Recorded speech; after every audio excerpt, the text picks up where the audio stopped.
bago tayo mag-secret file, ay ilike mo muna ang video na to at mag-subscribe na sa aming YouTube channel. Don't forget to click the notification bell para hindi ka nahuhuli sa latest episode ng DJ Rocky's Secret Files.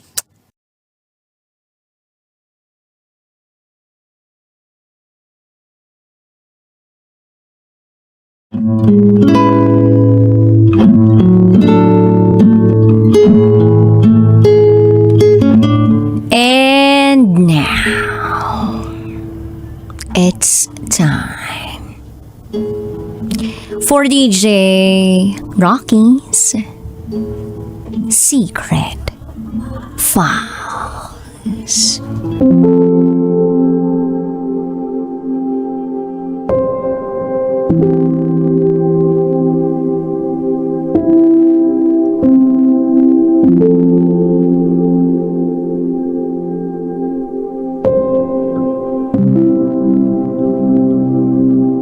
Kabit ako. Pero hindi lang basta kabit. Kabit with class.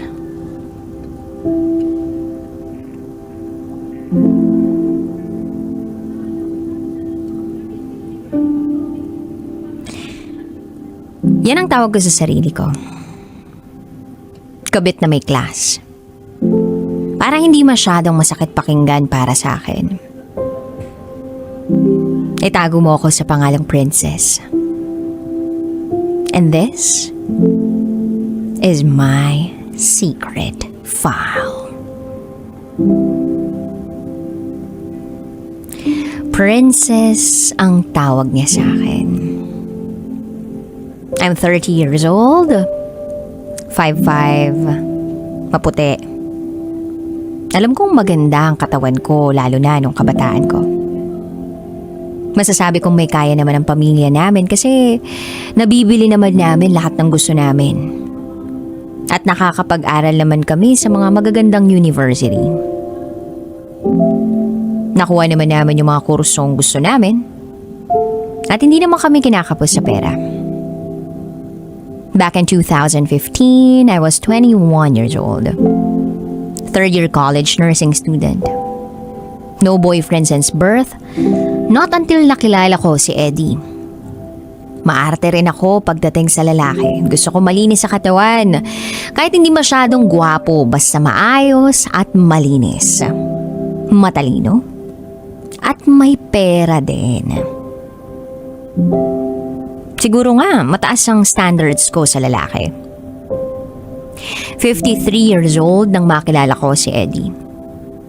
Maganda pa ang pangangatawan. Parang binata. Gwapo, maputi, malinis sa katawan. Sa madaling salita, maarte at perfectionist siya. Nagkakilala kami nung pumunta ako sa work ng best friend ko. Sakto, nagra-round siya for inspection. Isa siyang inspector engineer. Nag-usap kami nung friend ko at bumati siya nang dumating ang inspector nila. Bumati na rin ako hanggang sa nagpaalam na ako sa friend ko na uuwi na ako dahil maaga pa ako sa school bukas. Pag uwi ko sa bahay, tumawag yung friend ko na gusto raw makipagkilala ng boss niya. Sabi ko, ano ka ba naman girl? Alam mo namang wala akong time sa mga ganyan, diba? Then sabi niya, ano ka rin ba? Magpapakilala lang naman, tsaka wala namang balak jowain ka yan. Sabi ko, o siya sige next week. Tapos bigla niya nang binaba yung phone. 8 PM tumawag uli siya. Nasa labas daw siya ng apartment ko. Nagrent ako ng apartment para malapit sa school ko eh. Pag open ko ng pinto, nakita ko yung friend ko kasama yung boss niya. May dalang isang case ng beer. Napapikit na lang ako sa nakita ko at pinapasok ko na sila. Sabi ko sa friend ko, bakit hindi mo sinabing pupunta kayo? Sana hindi pa ako nakapantulog na damit, nakakahiya naman. Naka-t-shirt ako na malaki at naka-cycling lang. Then sabi ng boss niya, it's okay, bagay naman sa'yo. Tapos pinaupo ko muna sila. Nagpalit ako ng suot. Paglabas ko ng kwarto, tinanong niya ako, nag-dinner ka na? By the way, I'm Eddie. Ako yung katrabaho ng kaibigan mo. Then sabi ko, boss po kayo, diba? Tapos parang medyo nahiya siya, napangiti siya at napayo ko. Then sabi ko, wala po akong dinner dito pero order na lang ako. Then sabi niya, no, may dala na kami. Kinuha ko yun at inayos ko na. Then after namin kumain, nag-open na yung friend ko ng beer para sa amin. Yung friend ko na yun, kasama niya yung boyfriend niya. So tumabi sa akin si Eddie. Tinanong niya yung pangalan ko. Pagkasabi ko ng pangalan ko, sabi niya, sige, princess na lang ang tawag ko sa'yo. Sabi ko, ikaw bahala. At ayun, nagkakwentuhan kami tungkol sa buhay. Sa school ko, sa trabaho niya.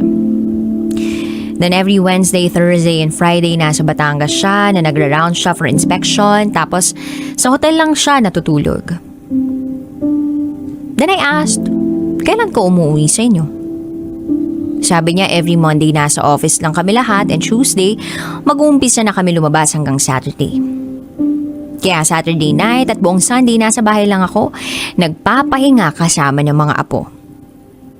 Nagulat ako pagkasabi niya nun. Sabi ko, what? May apo ka na? Meaning may asawa ka na? Then sabi niya, of course, matanda na ako. May asawa at anak. May mga apo na.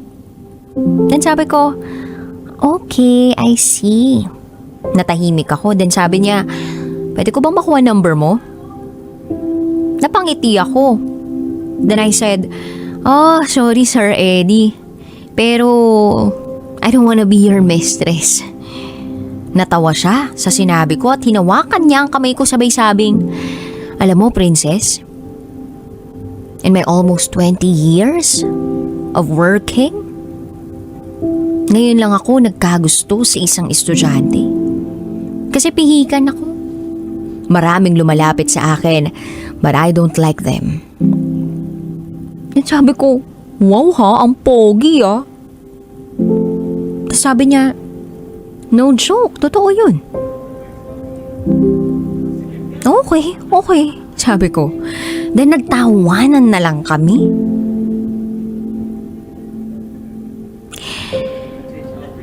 Ang dami namin na pagkwentuhan. Hanggang sa nag-uwian ng lahat. Tapos maya-maya pa, bigla na lang may kumaltok sa pinto ko. Pagbukas ko ng pinto, si Eddie. Tinanong ko siya, may nakalimutan ka? Then sabi niya, can I stay with you? Sabi ko, what?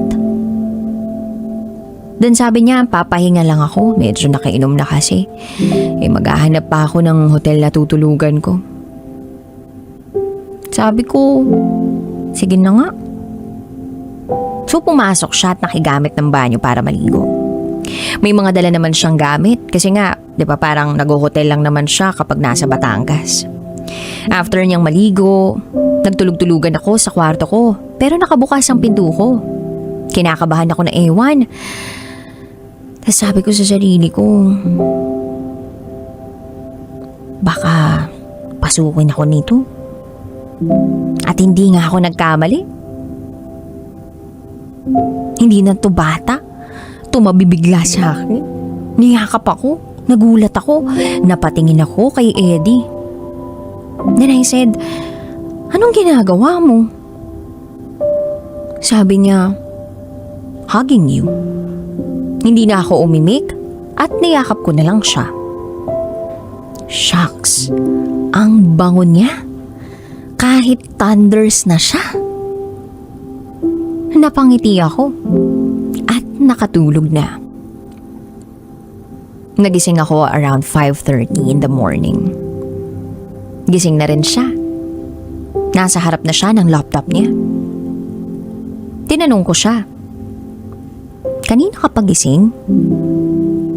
Sabi niya, around 4:30. Sabi ko, okay. Nagkakape ka? Tinanong niya ako kung may black coffee. So, inabot ko sa kanya. yung tinimpla ko. Nag-comment siya na ang tamis daw. Sabi ko, matamis kasi ako magmahal. Tapos nagtawanan kami. Pa-experience naman oh. Sabi niya mamayang konti. Natawa ako sa sinabi niya at sabi ko, wag mo namang agawin ang experience ko na unang beses. Wala pa ako nagiging boyfriend, no? Then he said, tignan na natin. After naming magkape, naligo na ako tapos naligo na rin siya. Ready na ako for school at ready na rin siya mag-rounds. May scooter naman ako pero nag-insist siya na ihatid ako. Sabi ko, wag na kasi paano ako uuwi? Ayaw kong mag-commute. Tinanong niya kung anong oras ang uwi ko. Kinuha niya yung number ko, binigay ko naman kasi parang magaan naman talaga ang loob ko sa kanya. 7 PM nag-out na ako sa hospital bilang student nurse ako. Tumawag siya sa akin, nasa labas na raw siya. Napangiti ako sa hindi ko malamang dahilan. Isang gabi ko pa lang siya nakakasama pero sobrang gaan na ang pakiramdam ko sa kanya. May mga kaibigan naman ako pero bilang na bilang lang. At hindi ako ganun ka-open sa buhay ko. Gusto ko kasi ng tahimik at mapayapang buhay habang nag-aaral. Pagsundo niya sa akin, kumain kami sa isang restaurant. Sa totoo lang, ayoko na magpabebe.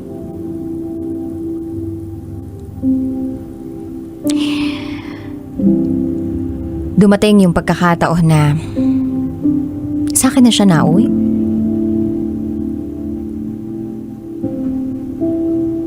Then nangyari na ang nangyari. Yung pangyayari na hindi dapat mangyari. Walang halong pagsisisi at lungkot. Gusto ko ang ginawa namin. At hindi ko alam kung ano yung pinasok ko nung panahon na yun. Basta, ang alam ko, masaya ako. Nagkamabutihan kami. Masaya lang, walang nakakaalam na kahit sino. Kahit best friend ko pa, hindi alam ang relasyon namin. Tinuruan niya ako kung paano maging isang mahusay na kabit. Pag lumalabas kami, hindi kami magkahawak ng kamay. Medyo malayo pag naglalakad. At kapag kakain kami, pupwesto kami sa mga tagong lugar. Pag nasa trabaho siya at nasa school ako, hindi kami nagkakatext o tawag. Basta alam na namin sa sarili namin na pagpatak ng Wednesday, magkikita na kami. Umiiwas na rin kami sa place ko kasi may mga kapitbahay na chismosa. Kaya hindi na siya nag-i-stay sa place ko. Hotel na lang kami. Hatid at sundo niya ako pag nasa Batangas siya. Sobrang professional namin pag nasa labas kami. One time, namasyal kami around Lipa, Batangas. May nakita siyang katrabaho niya na inspector din. Dahil medyo malayo ako sa kanya pag naglalakad, umiwas ako ng konti. Diretso lang sa lakad. Huminto sila at nagyaya yung kawork niya na mag-coffee sila. Ayun, naiwan ako mag-isa at kumain ding mag-isa. Sa mga ganitong pagkakataon, kailangan kong maging matured. Hinintay ko siya hanggang sa makaalis yung katrabaho niya. Then pumunta na siya sa akin. Imagine, hindi kami nagkaka-text pag may kausap siya pero alam niya kung nasan ako. Ganun ko na-train kung paano maging professional. Tumayo na ako at diretso sa sasakyan. Naganap na kami ng hotel na tutuluyan namin kasi kinabukasan aalis na uli siya.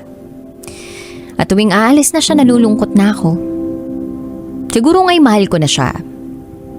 At umabot na sa puntong hindi ko na kayang mawala ang taong to sa buhay ko. At gagawin ko lahat para sa kanya. Then dumating yung araw at bunga naging bestie ako dahil pa 4th year na ako. Pero hindi pa rin mawawala sa amin ang Wednesday to Friday. Kaya tinatapos ko ng maaga ang mga gawain ko pang eskwela. Lumipas ang taon, year 2016. Nagpatuloy ang relationship namin. Hindi naman may iwasan ang away at tampuhan. Unang tampo ko sa kanya nung kailangan niyang umuwi ng Thursday para sa trabaho. Sabi ko sa kanya, ako nga tinatapos ko na lahat ng gawain ko bago tayo magkita tapos ikaw aalisan mo lang ako. Then sabi niya, O yung pagiging isip bata mo hindi tama yan. Sabi ko, inalisan mo na ako ng karapatan sa lahat.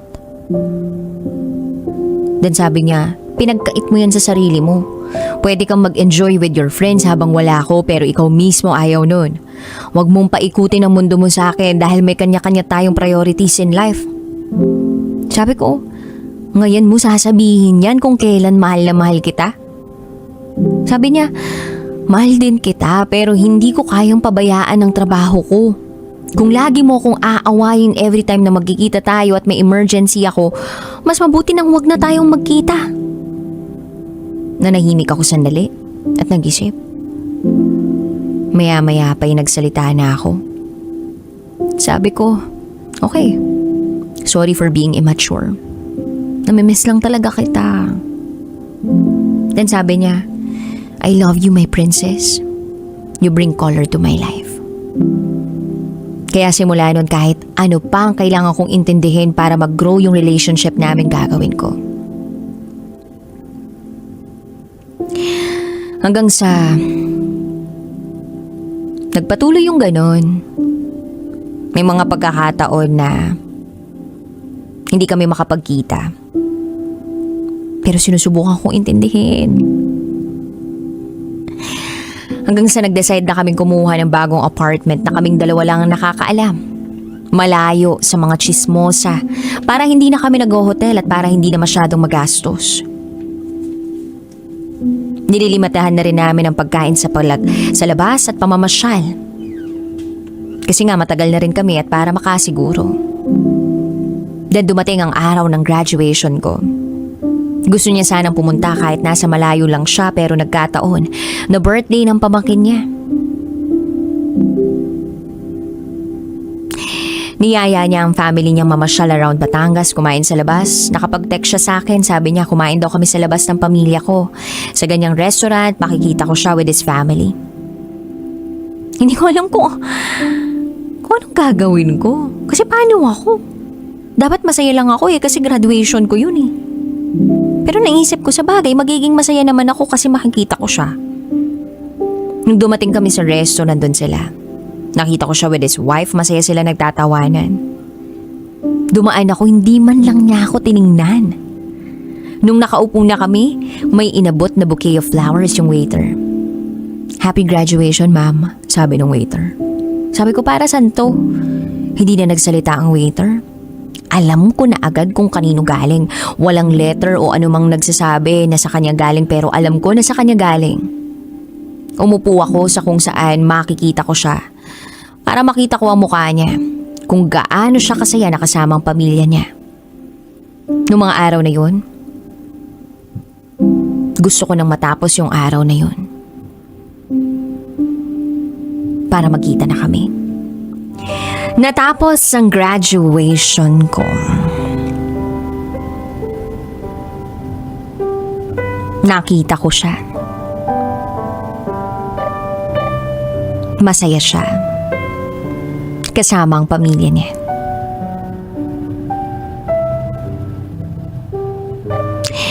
Gusto ko na matapos na ang araw na yun para makapagkita na kami. At dumating na nga yung araw ng pagkikita namin. Umuwi siya sa bahay namin habang nagre-review ako for board exams. Naabutan niya akong nakakunot ang noo. Hinalikan niya ako at nag-I love you. Siyempre, bilang marupok na tao, nag-I love you too na lang ako. Then sabi niya, hindi ako magtatagal kasi birthday ni Mrs. Nagpintig-kanteng ako kaya umalis ako at nagbanyo. Hindi man lang ako kinatok. Paglabas ko ng banyo, bagong ligo ako at nagkakape siya. Sabi ko, magsha-shower ka? Tinanong niya ako kung bakit hindi ko raw siya hinintay. Sabi ko, pwede naman ako mag-shower uli. Kaya naligo kami ng sabay at nagbakbakan na naman. Gustong gusto kong umiyak sa harap niya. At sabihing nahihirapan na ako sa sitwasyon namin. Pero wala naman akong magagawa. Dalawa lang ang pagpipilian ko. Either i-give up ko siya o manatili ako. Kaya lagi kong pinipiling magstay pa siya. Kasi hindi ko alam ang magiging buhay ko pag wala siya. Pag may tampo ako sa kanya, bumabawi naman kasi siya. Nung nagre-review ako, hanggang sa nakapasa na ako, nandyan lang siya sa tabi ko. Niloloko na ako ng mga kaibigan ko. Ayan ha, nakapasa na tayo, baka naman pwede ka na mag-boyfriend yan. Ang lagi ko lang sinasabi, mataas standards ko. Ang hindi nila alam, meron akong Eddie.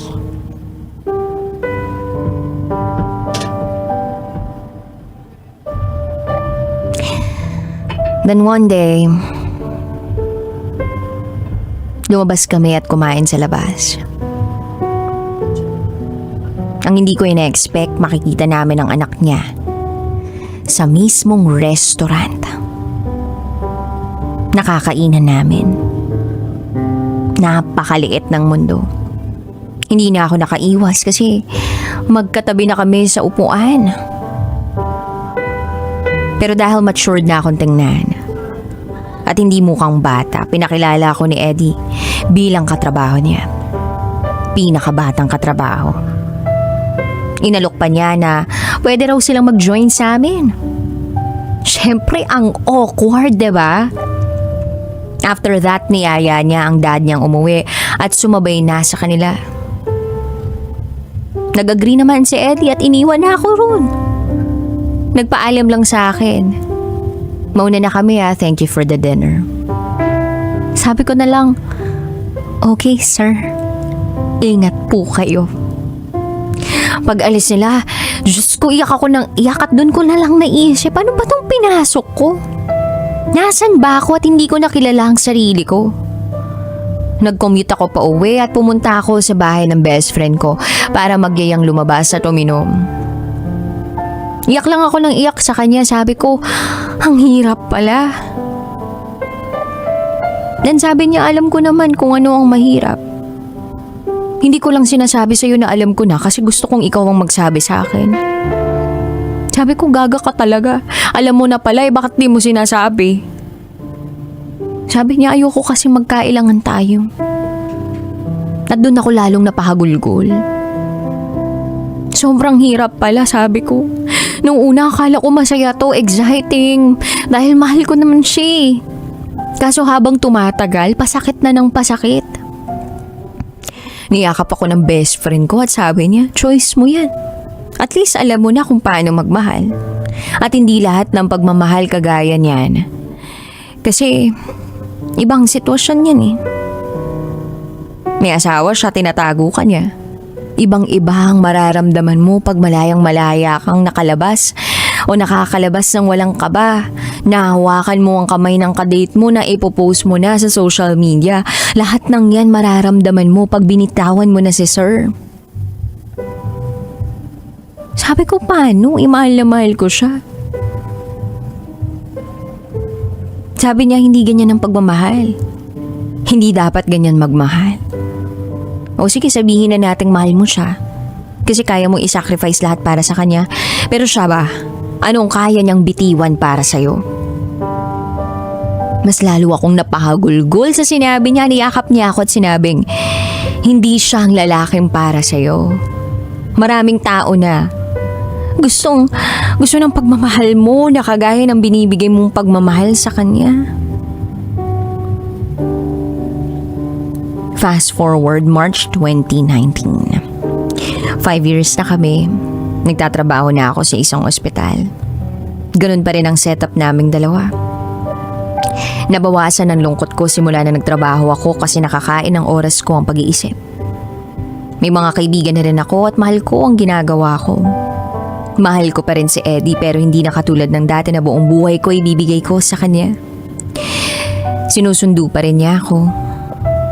Binibigyan niya ako ng mga bagay na pampagaan ng buhay ko. Nabigyan niya ako ng kotse para hindi na ako mahirapang mag-commute. Ako ang kumuha nun at nasa pangalan ko. Dumaan ang pandemya. Hindi na kami halos nagkikita. Binitiwan na namin ang apartment na tinitirhan namin pareho. Hindi na kami masyado nag-uusap eh. Hanggang sa hindi na talaga niya kaya mag-rounds dahil matanda na siya at pandemya pa. Nagte-text siya sa akin na hindi siya lumalabas ng bahay. Palagi ako nag-aalala sa kanya. Kaya sabi ko kahit once a day, kung makakapag-text ka, mag-text ka. Ganun naman ang ginagawa niya. 2020 tinamaan siya ng COVID. Grabe ang pag-alala ko sa kanya. Gusto ko siyang makita. Sabi ko sa kanya kumuha siya ng private nurse at ako ang kunin niya. Nilakasan ko na talaga ang loob ko dahil gustong gusto ko nang makita siya. Hanggang sa napakahabang proseso para maging isang private nurse. Kaya nung naaprubahan na agad-agad, pumunta ako sa kanila. Ang kapal ng mukha ko. Bilang trained mistress. Ginamit ko yung mga natutunan ko sa kanya para hindi kami mahalata. Ako lang ang nakakapasok ng kwarto nila dahil matanda na rin ang misis niya. Doon na rin ako nag-i-stay. At inaalagaan ko siya. Hindi nahalata ng misis niya. Hindi naman kalakihan ang bahay nila pero malaki na rin at maganda. Matanda na siya. Para bang hindi na siya masyadong nakakakilala. Kaya sinabi ko sa misis niya,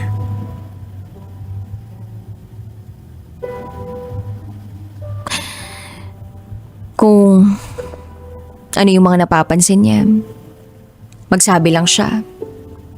Tinanong ko pa nga kung nakikilala ba siya. Sabi ng misis niya, hindi kasi siya madalas magsalita. Para bang hinahapo lagi. Sabi ko, okay, tatawag na lang po ako doon kay doktora. So, dinala namin sa ospital.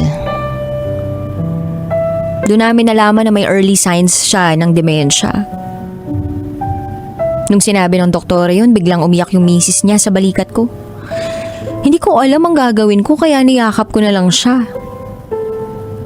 Nilakasan ko yung loob ko. Hindi ako pwedeng makiiyak kasi hindi naman ako parte ng pamilya. Nang makauwi na kami, doon ako umiyak na umiyak. Tinawagan ko yung best friend ko, tsaka sa kanya ko sinabi lahat. Proud na proud siya sa akin kasi nagawa ko tong lahat ng dahil sa pagmamahal. Kinaumagahan, nilapitan ko si Eddie. Hinalikan ko siya sa pisngi. Tumingin siya sa akin at ang sabi niya, sorry my princess. Naiyak na naman ako sa harap niya. Umiyak ako nang walang ingay kasi baka marinig ako sa labas. Hinalikan ko siya sa labi. Then sabi niya, karma ko na siguro to. Sabi ko, ibig mo bang sabihin kamalian ako? Sabi niya, no my princess. Ikaw ang isa sa mga dahilan kung bakit ako lumalaban. Sabi ko sa sarili ko, ano ba to? Lord, bakit naman? Binigyan niyo ako ng ganito.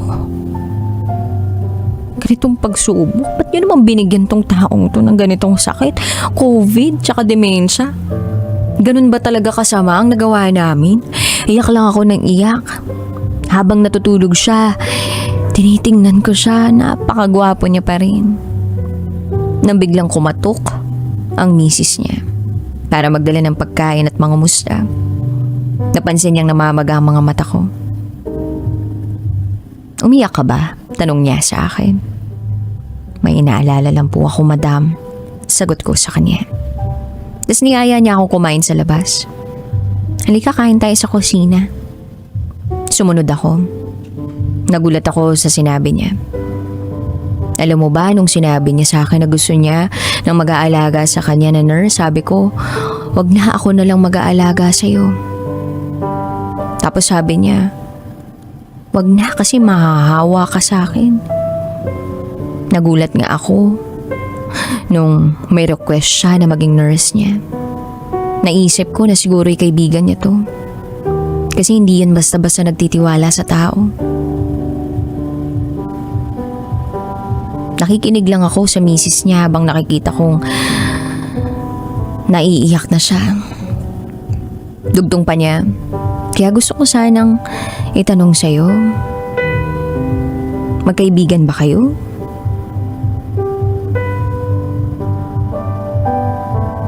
Hindi ko naisip ang sasabihin ko, basta bahala na. Ang sagot ko, madam, magkakilala po kami ni sir nung nagpa-check up siya para sa ubo niya. Ako po ang nag-asikaso sa kanya kaya siguro po natandaan niya ako. Sabi niya, alam ko na kilala kita. Umiyak ako sa kanya at nagsorry ako. Sorry madam. Sorry po talaga. Nag-alala ako sa kanya kaya sabi ko, kuha siya ng private nurse. Sorry po talaga. Bukas sa bukas po alis na ako.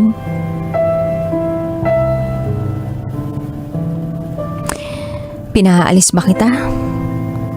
Natigilan ako sa sinabi niya. Sabi ko, madam? Then sabi niya, alam mo Iha, mali talaga ang ginawa niyo. Pero anong magagawa ko? At the end of the day, asawa ko siya. At kabit ka lang niya. Tapos tumayo siya at umalis na. Naiwan ako sa mesa at hindi ko alam kung anong mararamdaman ko at gagawin ko. Aalis ba ako o hindi? Pumasok ako sa kwarto ni Eddie at umiyak. Alam na pala ng misis mo. Sabi ko sa kanya. Mahal kita. Sabi niya. Ayun, iyak lang ako ng iyak. Isip ako ng isip. Kinabukasan nagdesisyon akong umalis na lang. Bago ako umalis, nagpaalam ako kay Eddie. Aalis na ako, magpagaling ka at magpalakas para mapuntahan mo ako uli. Alam mo, sa'yo ko naramdaman ang tunay na pagmamahal. Hindi kita makakalimutan. Pag gumaling ka na, magsimba ka at humingi ng tawad sa Diyos ha. Mahal na mahal kita pero kailangan kong umalis. At huwag nang bumalik. Para sa akin at para sa pamilya mo. Maraming salamat sa lahat. Hawak-hawak ko yung kamay niya noon habang umiiyak. Inalikan ko siya sa labi at nagpaalam na. Sabi niya, maraming salamat my princess. Binigyan mo ng kulay ang buhay ko at sana natuto ka sa nangyari sa atin. Maging mataas ang standard mo dahil yun ang deserve mo. Huwag ka na mag-boyfriend ng may asawa dahil deserve mo maipagmalaki. Hindi ko nagawa sa'yo yun kasi may asawa ako. Mahal na mahal kita at maging masaya ka. Nagyakapan kaming dalawa at tumugulgol. Habang paalis ako ng kwartong yun, sabi ko sa sarili ko, wag kang lumingon. Umalis ako at nagpaalam, nagsorry sa asawa niya. Dan sabi ni madam, pinapatawad ko na kayo. Magsimula ka ng buhay na masaya at walang tinatapakang tao. Bata ka pa at marami ka pang makikilalang tao, mag-iingat ka. After nun, hindi na ako nagparamdam pa sa kahit kanino basta related kay Eddie. 2022, 2 taon na ang nakalipas. May nakilala akong magmamahal sa akin ng buong-buo. Alam ang buong pagkatao ko, sinabi ko sa kanya lahat ng nangyari sa buhay ko. Tinanggap niya ako at pinakasalan sa edad na 29. Same age kami, parehas kaming nurse at hanggang ngayon walang nakakaalam sa naging relasyon namin ni Eddie. Kung hindi yung asawa ko, best friend ko. At ang misis ng best friend ko.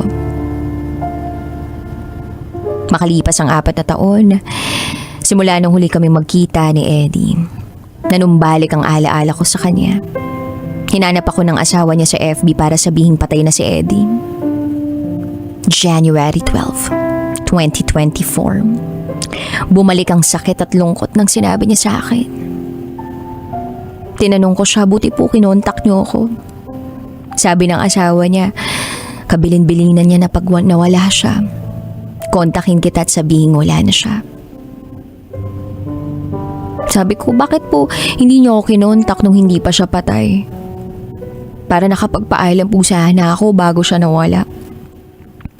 Pero ang sabi niya, ayaw na raw niya akong makitang umiyak dahil nasasaktan daw siya. Ako pa rin ang inisip niya.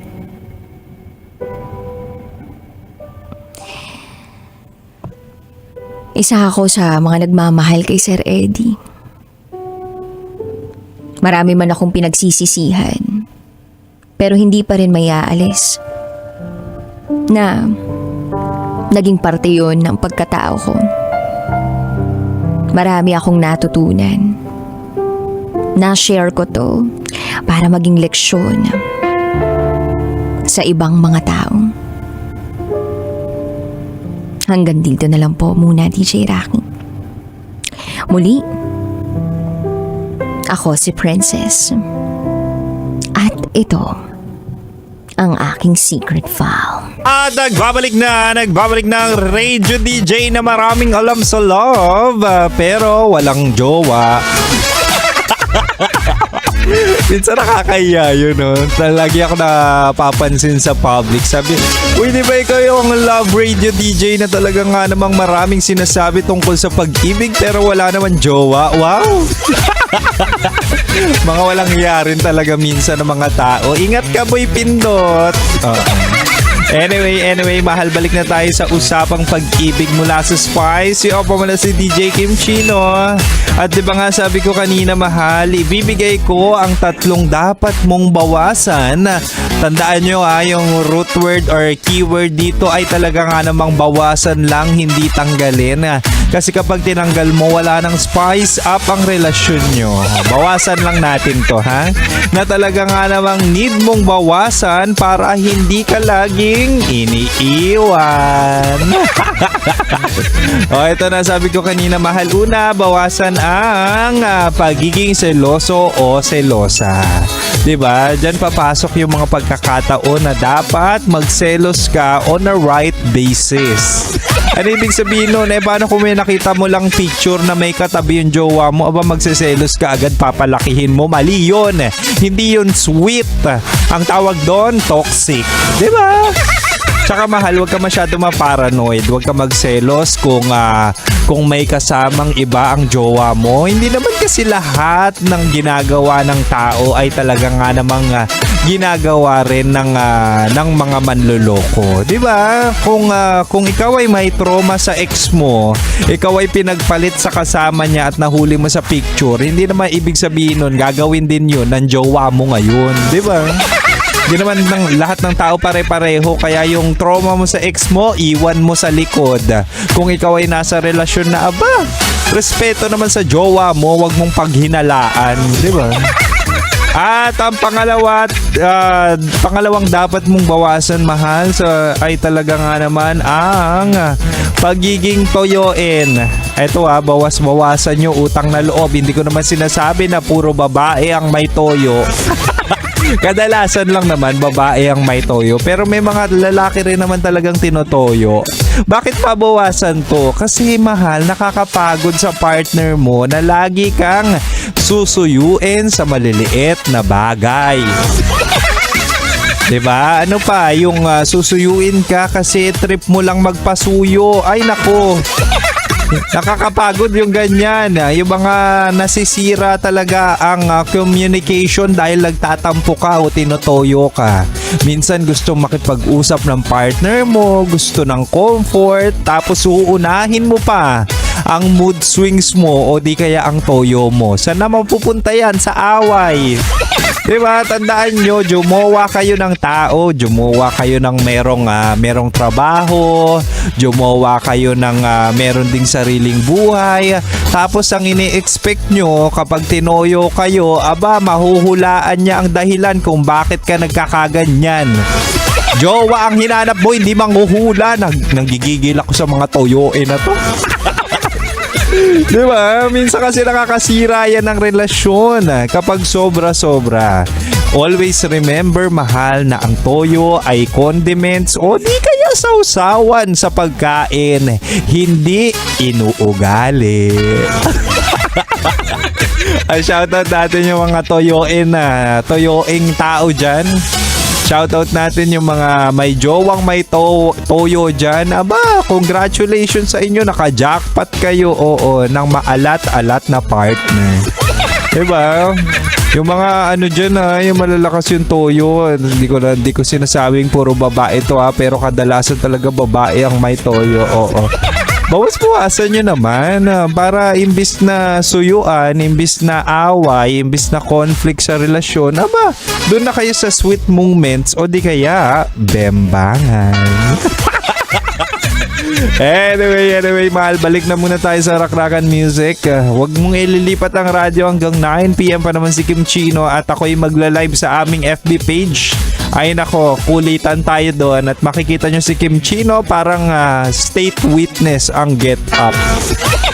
Sige na mahal, balik na tayo sa Rakrakan Music. Dito ka lang sa 90.7 Love Radio. Kailangan pa bang i-memorize yan? Basic. Nang nakalipas. Katas ng nakalipas.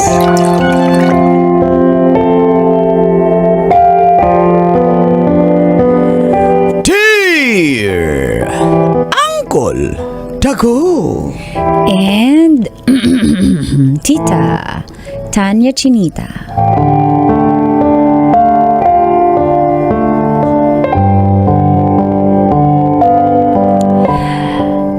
Feel good morning, Col and Tits. Ako nga po pala si Cindy, isang signal mom at real estate agent. Kaka 2 years ko pa lang po sa career na to, kaya aminin ko mahirap pero kaya kailangan ko ng connections. Nag-o-offer po ako ng house and lot. May mga condo units din. At one time po may event kami sa isang mall at dito na nga ako nakahanap ng mas magandang chance para makapagbenta. At doon ko nakilala si Dale. Ako ang unang nag-approach sa kanya bilang ako yung nagbebenta. At dito na nga nagsimulang tumagas.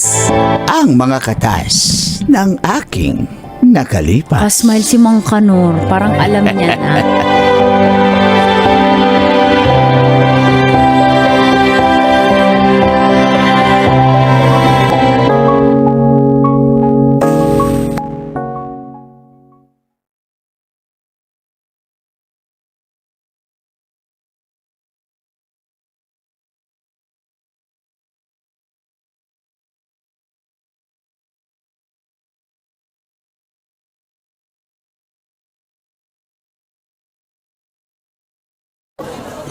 Sir, kondo kayo, sir. Sir, ma'am, bili na po kayo. Madam, may Madam, libreng bakit payong bayan. Ma'am, ano yun? Pang credit card yun. Hindi kami credit card. Gusto ko may libreng payong. Ayoko nang bumenta sa inyo, sungit nyo, nagtatanong Yan na kayo.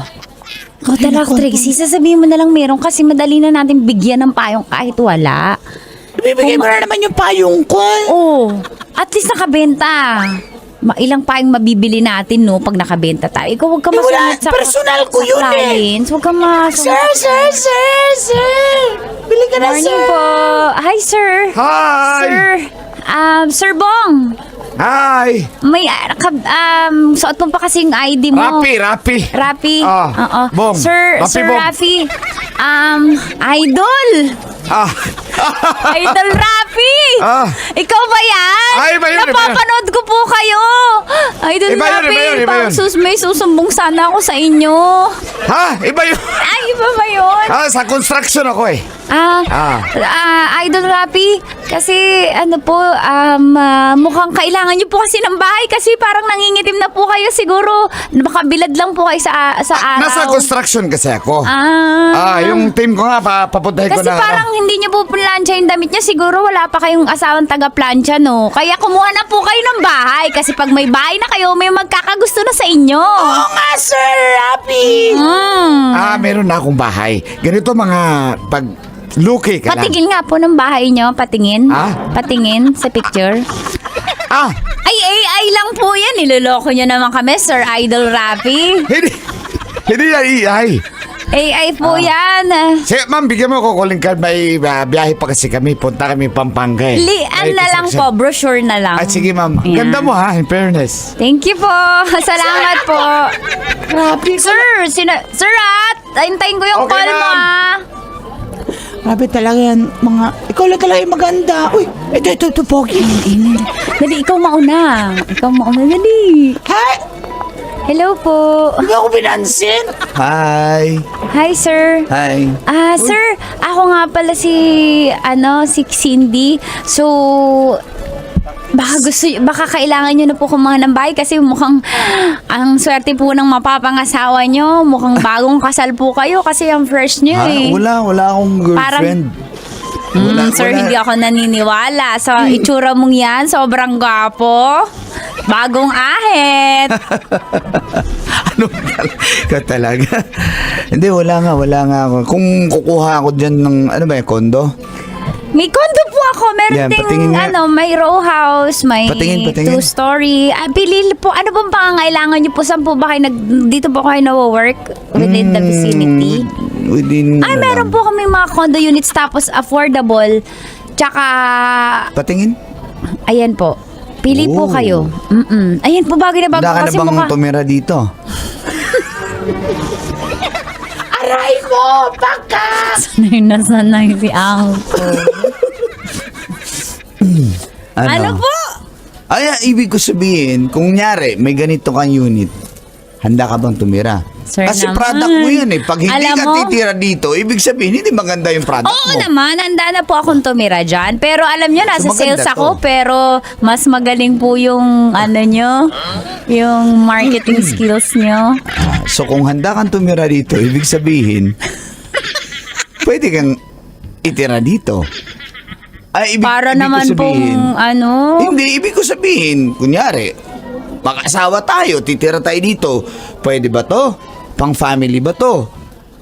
Di, kasi di ba kung magkaroon ka ng Mars, pamilya? bakit ako kinikilig? Mars, ewan ko ba ganyan talaga? Kinikilig ka na naman. Magpapaano ka na naman dyan? Sir naman kuha mo naman ako kumuha ka na lang ng bahay. Huwag mo na nga, akong bulahin. Kukuha ako kung sa tingin ko, maganda.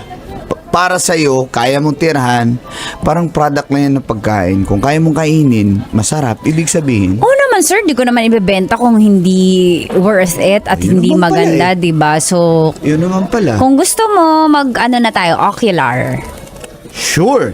Sige. Ocular. Para iset mapasyal natin yung kita sa schedule. unit. Agad-agad. Gusto mo today? Available ako today. Sorry, hindi ako pwede today eh. Kasi Baka may pwedeng mga i-cancel schedules mo ako. na. Alam ko naman, marereschedule mo yun. Mukhang may priority ka naman. Sayang, ang gwapo mo pa naman.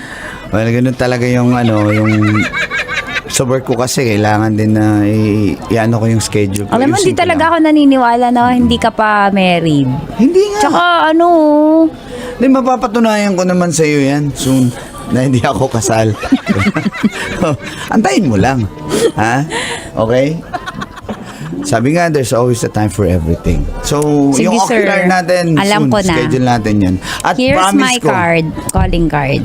Oh, so dito kita kukontakin. Okay. So, Viber, Okay, sige. WhatsApp, yan na. Okay. Baka naman nasa Bumble ka, makita kita doon. Bumble? Ano yan?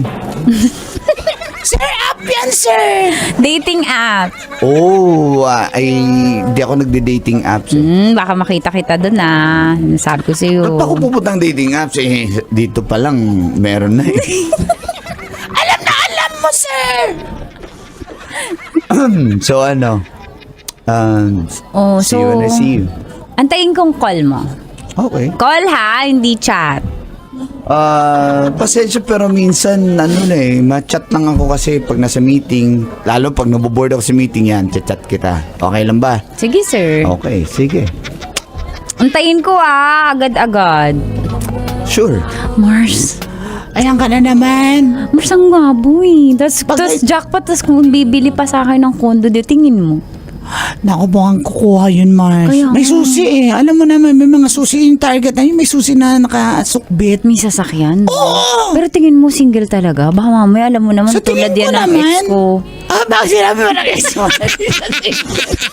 Baka sinungaling talaga kayo, mga lalaki kayo. Hindi ko naman kasi tinanong. Tapos nalaman ko na lang nung first Yun na date. nga. Married pala. Gagawin pala akong escabechines. Ganon din yung ex ko. Sabi Talaga? niya, single, pa-single na daw siya. Ay, naku, kayo mga lalaki talaga. Grabe talaga. Oy, pero good luck dyan, Mars. Sana nga kukuha yun. At baka ikaw makuha. Patulang ang pagsuyong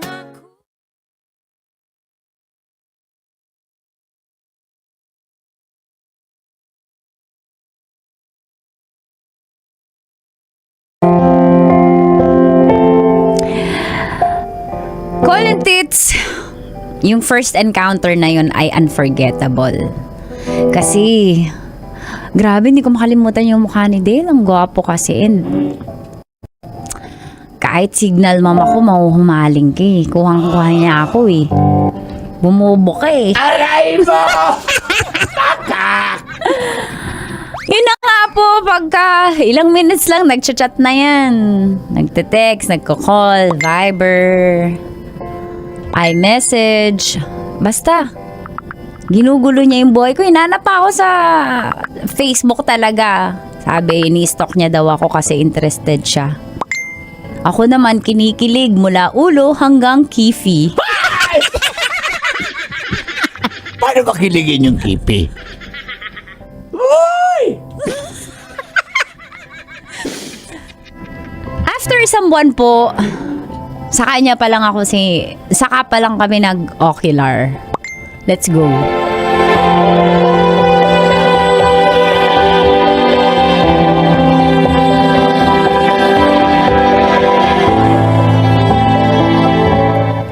In fairness, maganda Alam mo, yung inuna mo unit. talaga yung mga chat-chat, no? Tapos yung ocular, tapos pinaasa mo ako. Akala ko makakakota Eto ako na ng eh. benta.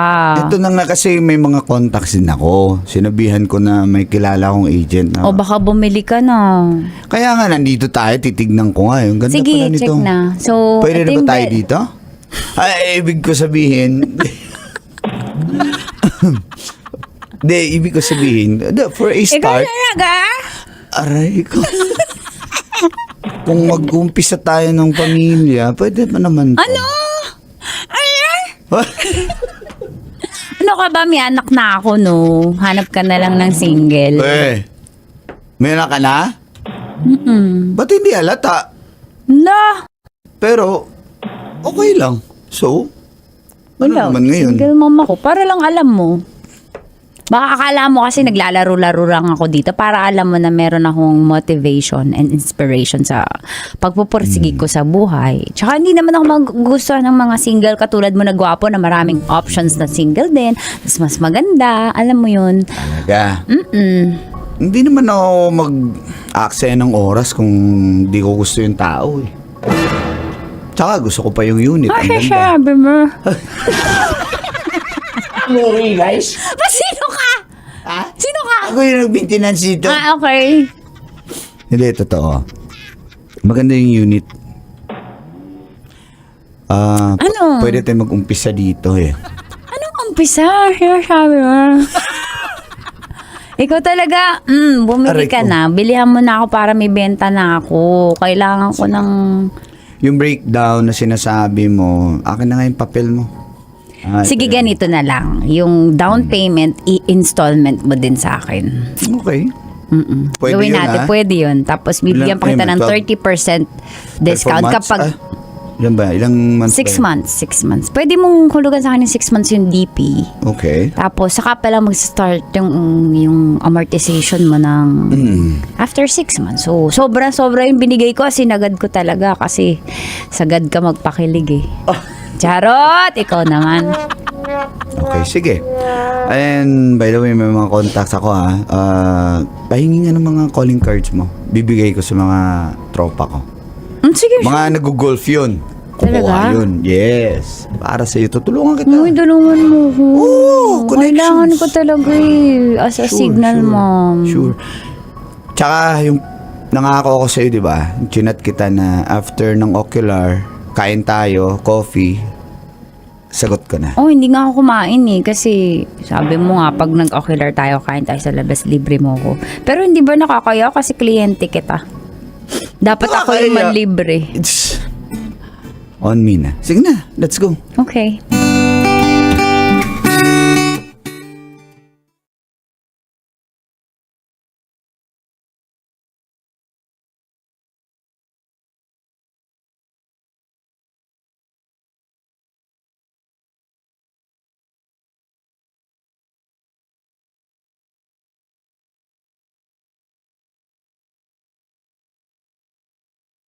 After po naming nagkape, ay maaari bang hawakan?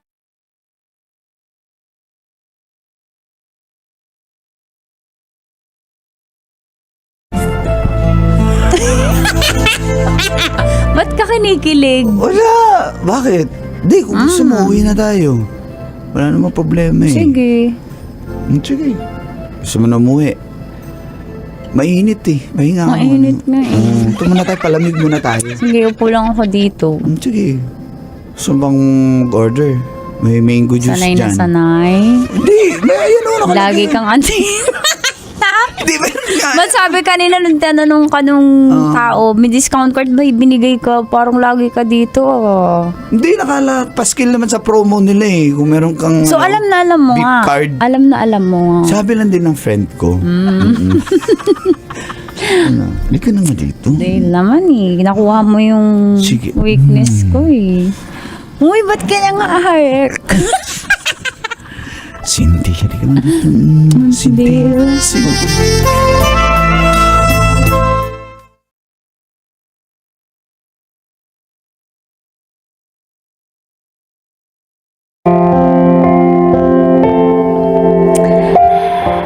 Nagkaroon nga po kami ng situationship ni Dale Call and Tits.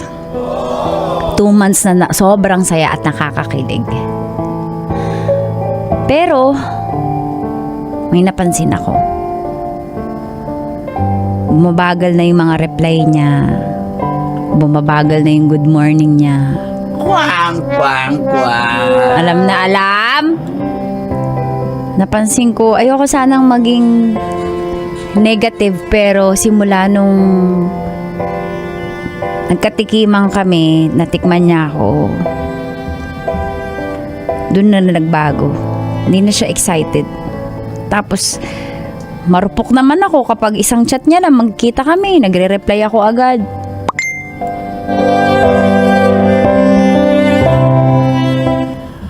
Miss kita. Parang hindi naman. Nagchat-chat ka lang kapag busy mo Ano naman ba? eh. Dati, lagi ka nag-good morning. Ngayon, Busy lang talaga sa trabaho. Busy da. Yung boss ko nasa Japan eh. Si Boss Nervans.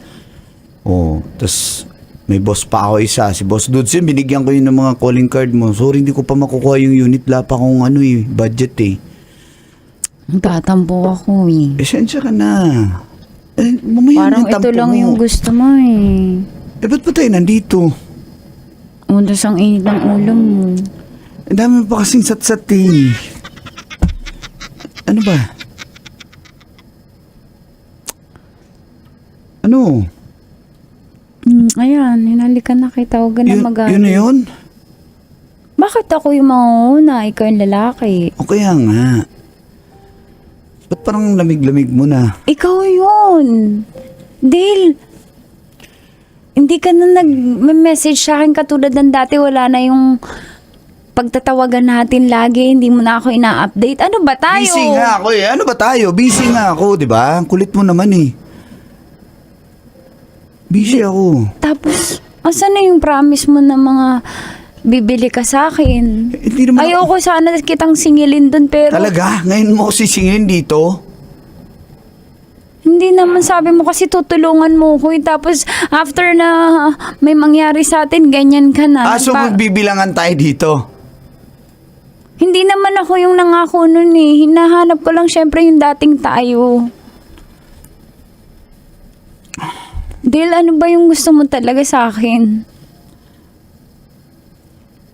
naman, nakaka-bad trip ka eh. Sige na, wag na nga lang. Uy, Bihis ka rin dyan. Lista tayo. Dale. Tsaka, huling pagkikita na natin to. Dale. So, ginamin mo lang ako. Inuto mo lang ako. Binintima mo lang ako. Siguro ganyan ka lagi. Ang kapal ng mukha mo. Sige, magalit ka. Bahala ka. Bilisan mo. Ang kapal ng mukha mo. Ang kapal ng mukha mo. Arma ka din. Ang kapal mo.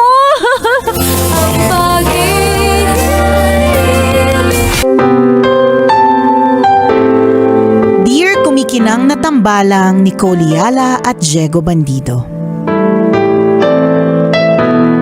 Itago niyo na lang po ako sa pangalang V. 37 years old, may asawa at 2 anak. Sumulat po ako para humingi ng payo. Ganito po kasi. 3 years po kami ng boyfriend ko when I was in college. On our 3rd year together, nag-migrate siya sa Canada kasama ang papa niya. Kaso nasa airport pa lang sila ng Canada, nagka-aneurysm ang tatay niya at namatay. Bumalik sila ng Pilipinas at inalalayan ko siya at minahal sa gitna ng pighating pinagdadaanan niya. After a few months, bumalik siya ng Canada para makasama ang nanay at kapatid niya. Habang nandoon, para siyang bulang naglaho. Nalaman ko na lang na may girlfriend na. Sinubukan ko mag-move on. Lumabas ako ng bahay, nakipag-date, kahit siya pa rin ang laman ng puso ko. Halos 1 taon bago ako tuluyang nakabangon. Ngayong 2009, bumalik siya ng Pilipinas. Akala ko, ito na ang pangalawang pagkakataon para sa amin. Pero kabaligtaran ang nangyari. Galit na galit siya sa akin. May mga narinig daw siyang kwento tungkol sa akin at hinintay niya ako magpaliwanag pero hindi naman daw niya ako kinakausap. Hindi naman daw ako nagsalita. Sa isip ko, kung mahal niya talaga ako, kakausapin at tatanungin niya ako. Isa pa, siya yung naunang nawala at nagkaroon ng iba. As if hindi pa sapat ang pananakit niya sa akin noon, nagka-girlfriend siya ulit. Nagagalit ako doon sa jowa. Hindi naman ako yung... Hindi naman ako yung bida. Nakakaloka. Anyway, nag-reunion ang barkada namin after a year. Nalasing kami at dahil nawala sa sarili, nakatulog ng magkatabi. Allah. Wala namang nangyari pero pagising ko, nakita ko yung mga gamit ng girlfriend niya sa kwarto niya. Doon ako natauhan. Hinalikan at niyakap ko siya sa huling pagkakataon at umalis ako. Doon ko pinili ang sarili ko. Pagod na ako masaktan. Hindi ako dapat option lang. Kalauna nalaman ko na gusto niya pala akong balikan pero isinara ko na daw ang pintuan. Kasi kung talagang gusto niya ako, bakit hindi niya muna tinapos yung relasyon niya? Nabuntis niya yung girlfriend niya at nagpakasal sila. Ito ang bahagi na parehong sumira at naghilom sa akin. Handa daw siyang iwan ang girlfriend niya, balikan ko lang daw siya. Tumanggi ako dahil hindi ko kayang manira ng isang pamilya. Pagkatapos ng 15 taon, nagparamdam siya ulit. Hiwalay na daw sila. Hindi daw talaga niya mahal ang asawa niya at nagstay lang daw siya para sa mga anak. Pinagsisisihan daw niya ang mga naging desisyon niya sa buhay. Tapos tinanong niya kung bakit ako umalis. Bumalik lahat ng sakit at lungkot. Pero naalala ko rin na siya naman ang naunang nawala. Siya yung malinaw na pumili sa akin. Malinaw na hindi ka pinili. Oo. 'Di ba? Oo. Anya? Naano mo kami? Oh, kala mo sabog kami ha? May wagang burnay, teka lang. Habang nag-uusap kami, ramdam ko ang pagod sa boses niya. Yung lalaking masayahin at medyo childish na minahal ko, parang wala na. Napalitan ng pagod na tao na bigat sa buhay.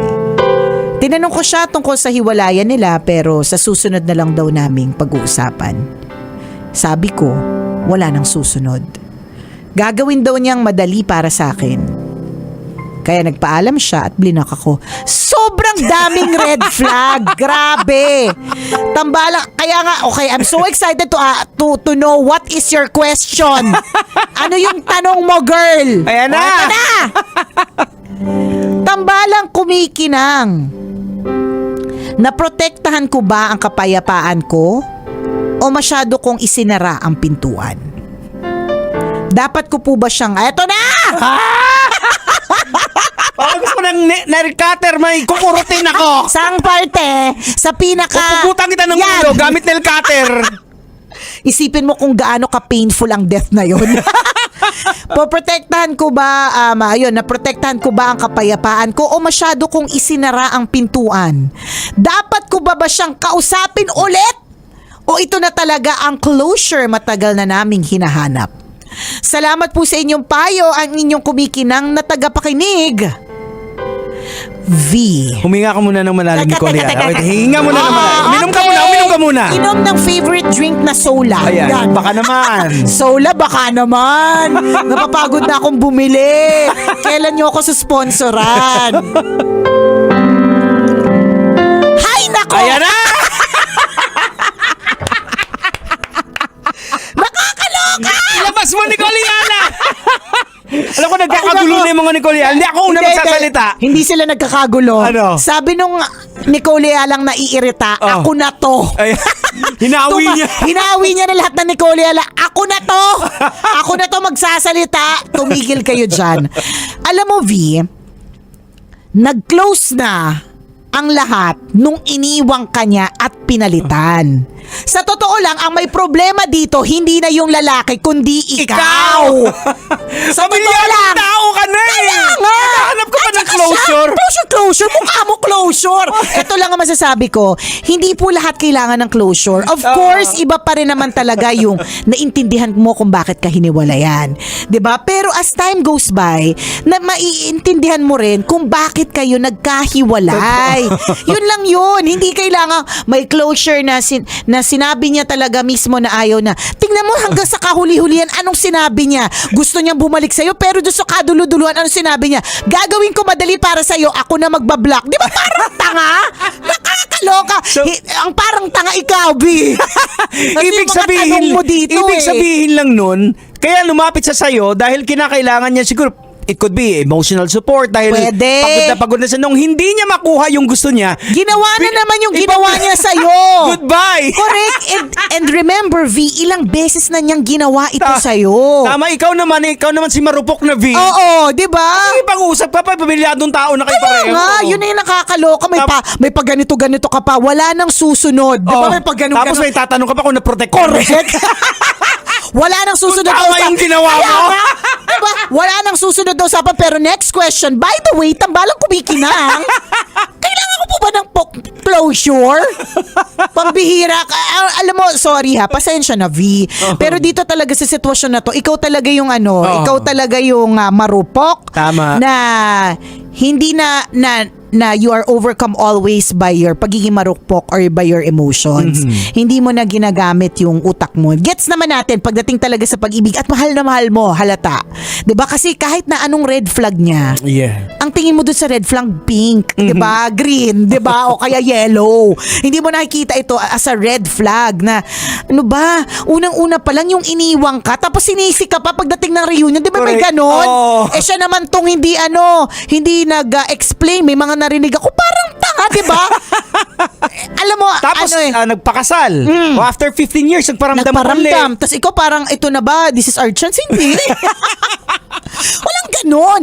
Kasi doon sa unang beses pa lang, palagay ko na iniwang kanya para sa iba, nihay-nihoy, para siyang bulang na wala. Correct. 'Di ba? That was the closure already. Kaya may mga tao naman na nag-a-attempt ng ganyan kasi alam nila bumibigay ka eh. Kaya nga pinupush niya pa din eh. Oo. Tingnan mo, kung una pa lang nag-block ka na, 'di ba? Saka hindi ka na dapat mag-communicate kasi nga Hindi na. Isipin mo dun sa moment na lasing-lasingan tapos yung hindi ko masyado mag-gets yun eh. Biglang yung gamit ng girlfriend and nandun sa siguro kwarto. nag-inuman sila, nandun sila Then, nakatulog sa kwarto nung ng girlfriend. nung lalaki. Oo. Nakita niyo may mga gamit ng bahay. So ibig sabihin they're living together. Correct. Or talagang they're still together. Oo. Very much together. Mm. 'Di ba? At saka wag na ako dun sa lasing-lasingan tapos wala na. Okay, sige, fine. Ginising pa siya niya. Oo, parang for the last time. Tigilan ako sa mga nakakabwisit na eksenang ganyan. Tigilan ako. Ayan. Nakakaloka. Si Nicole nagpauso niya nung for the last time. I love it. Huling Cameron. Charas. Diba? Pero tigilan ako dun sa okay, fine. O given na walang nangyari, whatever. Pero yung ano ba yung sinabi niya? Parang hindi namin alam pero nagkatabi kami. Tigilan ako. Dun sa unang parte pala na nagka-reunion kayo. Napaka-defensive ng kwento mo. Correct, pinili nyo na kagad na maging katabi ang isa't isa. Kasi pwede rin namang option na hindi kayo magkatabi. Correct. Para kung magkalasingan man, hindi magiging magkatabi. 'Di ba? Tigilan ako. Ako manginginom ako kaya tigilan talaga ako. Baka may dagdag bawas sa kwento. Kaya nga eh. 'Di ba? Sorry na V, alam namin tambalanisa ka, ikaw yung dapat kampihan. Pero obviously here, dito sa sitwasyon na ito, talagang you allow it to happen. 'Di ba? Yung mga ganyan, hindi ito yung talagang gusto kanya at gusto kanyang balikan. Kung man hindi siya masaya sa kanyang naging pamilya, ganyan. Choice niya din kasi yun na pinilit niya eh. Kahit hindi naman siya ready or hindi niya naman pala mahal. So, hindi mo na yun cargo. Ano mo na yan eh. Ang cargo mo dito is how will you react every time nandyan siya. Saka sa tanong mo na kung naprotektahan mo ba yung sarili mo, hindi. Hindi ko nga magets yung tanong ng protektor Kasi niya sarili. ikaw ang nagbukas eh. Protektado ka na nung wala na kayong communication eh. Ano ba Ikaw naglagay ng sarili mo. Saktan mo. Oo, correct. Tanggalin ko yung helmet tapos babuyin mo ako. Nakakaloka. Diba? Nakakainis yung mga ganitong klaseng eksena. I-podcast na yan. Di ba? Ang sakit sa ulo, V. And I guess ang pinaka-importante din dito, yung naging, ano ba nangyari? May pamilya na ba to si V? Meron. O yung lalaki lang? May pamilya siya, may 2 anak na siya. Si V? Oo. Tigilan ako, hindi ko nga nakita yun eh. Hindi ko pa nga naisip ko single ka ngayon eh. Tigilan ako kung may 2 ka ng anak. Oo, may asawa ka, may 2 Tapos kang anak. baka pagkita pa ng mga ganon-ganon. Ay, sakit sa batok, kaloka. Isipin mo na, nakakainis yung masakit yung batok ko na hindi ako kumain ng masarap na chicharon. Ikaw yung nagpakapal ng batok ko today, Ayan, B. ayan na. Nakakabwisit. Oh, diba? hindi pa to nakaka-recover sa gastos niya. Correct. Kaya, at saka sa in-increase ko na yun, yung timbang Oo. dahil sa dami ng lechon Macau na nakain ko. Recently kaya it's not the time para tanungin ako ng mga natatangahan ako na tanong. Tapos sumaas pa yung krudo, hindi niya makausap na maayos sa asawa Hindi. niya. Nagtatanong lang naman ako kanina kung anong ulam. Nagalit sa akin. So ayaw na mga ganitong kausap, B. Alam mga kabisyo, ito pa rin po ang tambalang kumikinang. Ako pong kumikinang ulo, Diego Bandido. At akong kumikinang ina mo, Nicole Yala. Kailangan pa bang i-memorize yan? Basic! Hep, hep, hep! Bago tayo mag-secret file, ay ilike mo muna ang video na to at mag-subscribe na sa aming YouTube channel. Don't forget to click the notification bell para hindi ka nahuhuli sa latest episode ng DJ Rocky's Secret Files.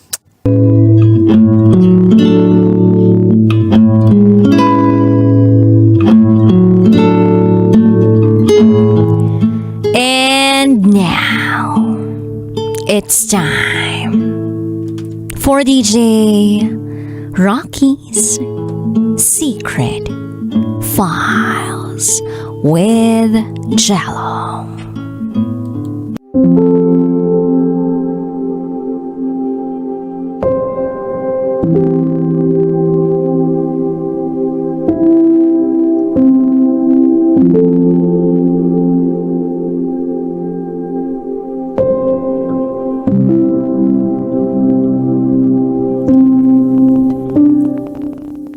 Hi DJ Rocky at DJ Jello. Lagi ko kayong napapakinggan sa radyo. Hanggang nag-decide ako sa inyo na ibahagi ang storya ko. Pero bago ako mahusgahan ng mga makikinig sa inyo, sana pakinggan at maunawaan muna nila ang pinanggagalingan ko. Itago nyo na lang ako sa pangalang Yumi. At ito, ang aking secret file.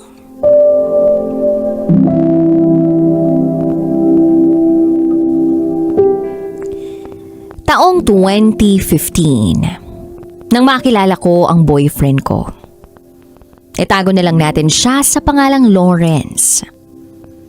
Nagkakilala kami ni Lawrence sa isang website kung saan pwede mong itago ang pagkakakilanlan ng pagkatao mo. Isang gabi dahil hindi ako makatulog, naisipan kong buksan ang account ko sa site na ito para sana'y mag-scroll lang. Randomly, nag-chat sa akin si Lawrence. And normally, hindi ako nagre-reply sa mga nagme-message sa akin doon. Kasi tamad akong mag-reply. Pero dahil bored ako that time, inisa-isa ko ang inbox ko. Tamang-tama, may mga natanggap akong mensahe. At isa na ron si Lawrence. Siya ang unang-una kong nakita. Kaya nag-reply ako sa kanya. Nagkausap kami ni Lawrence hanggang 3 a.m. Na-open niya rin sa akin ang tungkol sa personal niyang buhay. May 2 pala siyang anak at hiwalay ng partner niya. Dahil nagluloko raw ito at sumama sa ibang lalaki. DJ Rocky at DJ Jello, nalungkot ako sa mga chat niya sa akin.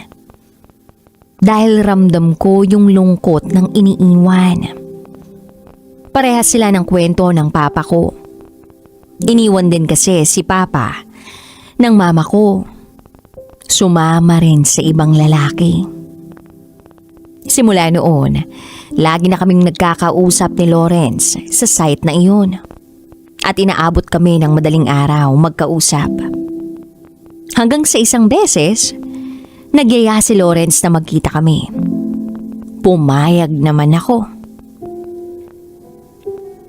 Fast forward, nagkita kami ni Lawrence sa isang mall. Noong magkita kami, hindi ko na-realize. Nakakilala ko pala siya dati. Wala kasi talaga kaming pagkakakilanlan habang magkausap kami online. Dahil deactivated ang account niya para iwasan niya ang ex-partner niya.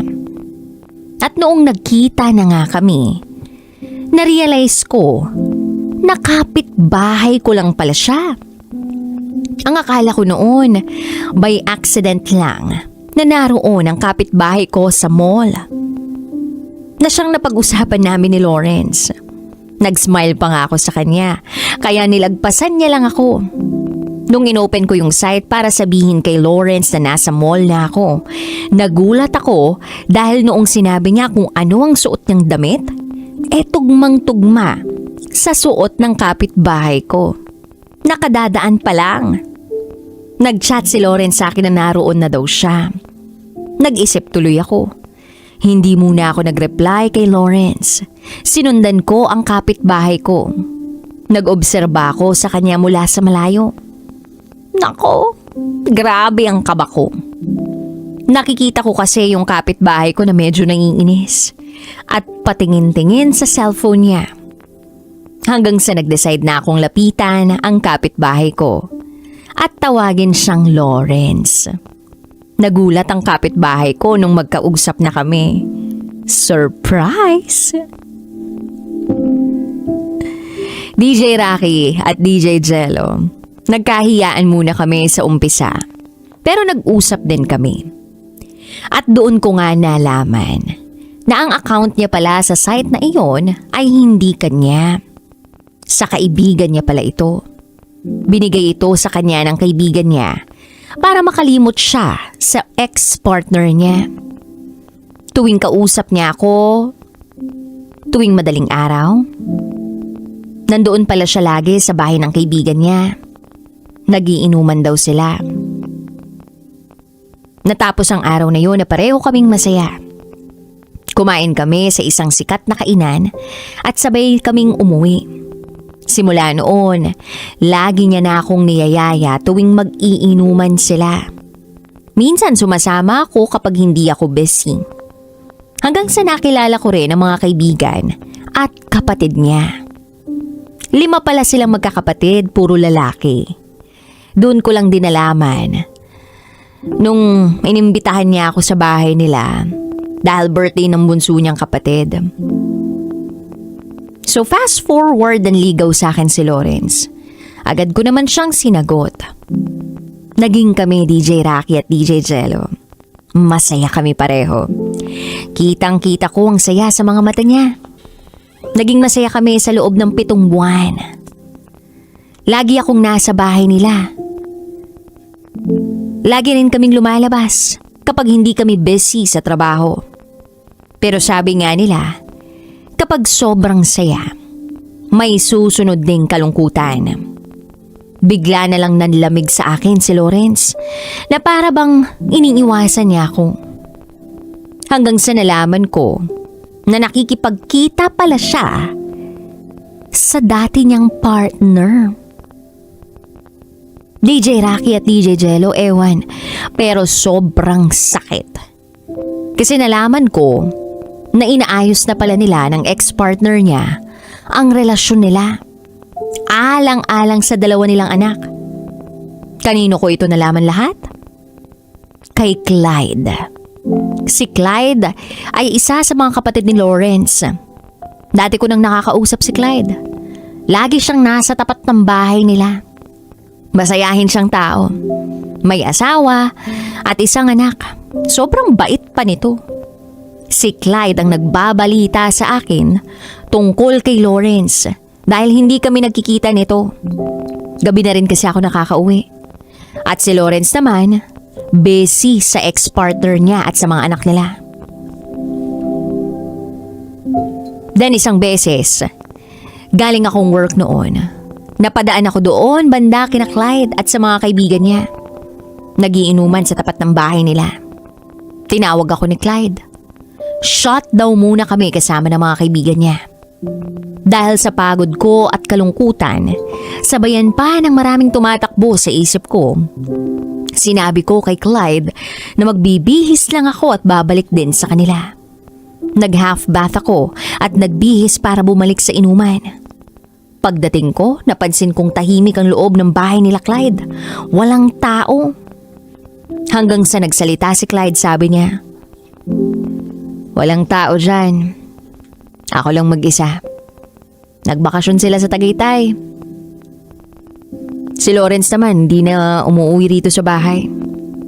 Minsan na lang." Nalungkot ako sa sinabi niya. Sa totoo lang.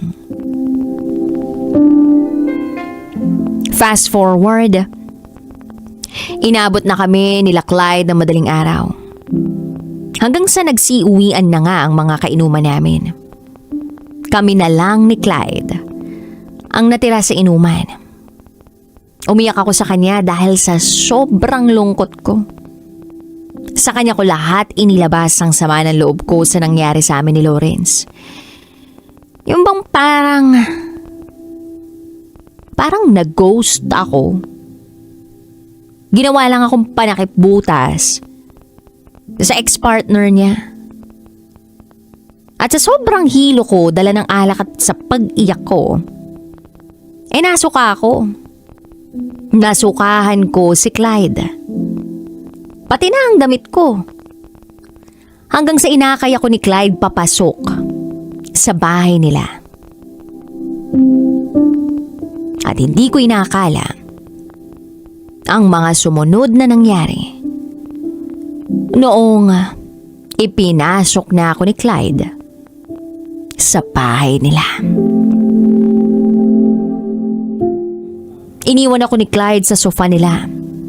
Naligo siya at inabutan niya naman ako ng extrang t-shirt. Nang sa gayon ay makapagbihis ako. At dahil minsan na ako nakapasok sa bahay nila nung kami pa ni Lawrence, kabisado ko ang bahay nila. Pumunta ako sa banyo at naglinis ng katawan ko. Matapos kong may masmasan, sinabi ko kay Clyde na uuwi na ako. Kaya lang pinigilan niya ako. Baka raw hindi ko pa kaya. Sabi ko, kaya ko naman. Mapilit itong si Clyde. Kaya umupo ako sa sofa para makapagpahinga na lang. DJ Rocky at DJ Jello, nagulat na lang ako sa sumunod na ginawa ni Clyde. Hinawakan niya ang kamay ko at nagsorry siya sa akin dahil sa ginawa ng kapatid niya. Niyakap niya ako at sa pagyakap niya sa akin, naalala ko si Lawrence sa kanya. Kaya humagulgol ako ng iyak. Sa pagkakaiyak ko, nagulat na lang ako nang hinalikan ako ni Clyde sa labi ko. Napapikit na lang ako. Hanggang sa may nangyari sa amin. Yes, DJ Rocky at DJ Jello. May nangyari sa amin. Sa amin ng kapatid ng boyfriend ko. Natulog ako sa tabi ng kapatid ng boyfriend ko. Alam kong mali ang nangyari. Kaya kinaumagahan, umuwi agad ako ng bahay. Hindi ako makapaniwala sa nangyari. Siguro dala-dala na rin ang kalasingan at halo-halong lungkot. Kaya nangyari yun. Fast forward, lumipas ang 1 linggo. Nahihiya ako kay Clyde. At nandun din ang takot dahil may asawa siya. Isa pa, kapatid siya ni Lawrence. Hindi mawala si Clyde sa isipan ko. Na para bang nakalimutan ko si Lawrence bilang boyfriend ko. Siguro dahil magkahawig sila.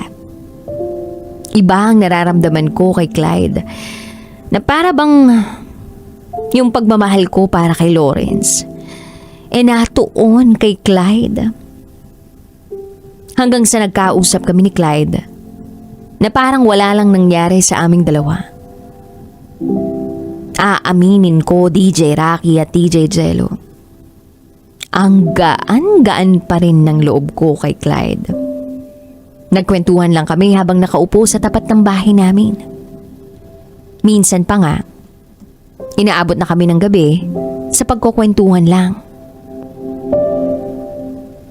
DJ Rocky at DJ Jello, dumating sa puntong inamin ko kay Clyde ang nararamdaman ko para sa kanya. At ganun din siya sa akin. At dumating din sa punto na sinabi niya sa akin iiwan niya ang asawa niya para sa akin. Nakonsensya ako sa takbo ng isip niya. Kaya ang ginawa ko, inilayo ko ang sarili ko kay Clyde. Dahil ayaw kong makasira ng pamilya. Umalis ako sa lugar na yon. Nagpakalayo-layo.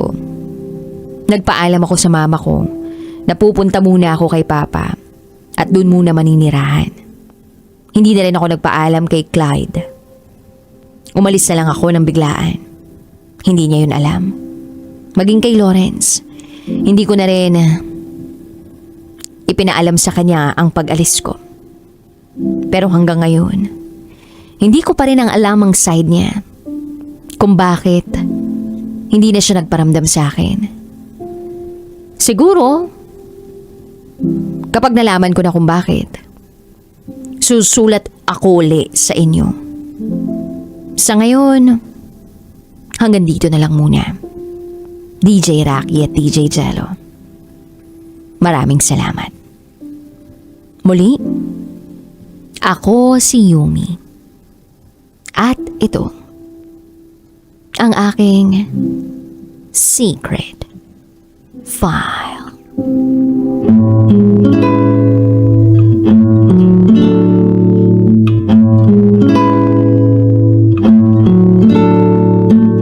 Kadramahan, kakwentuhan nyo na po your Uragong Broski like Super Legit and All Konyo Bicolano para sa paborito ninyong dramahan mula Lunes hanggang Biyernes. Kabisyo, ito po ang Dear Love.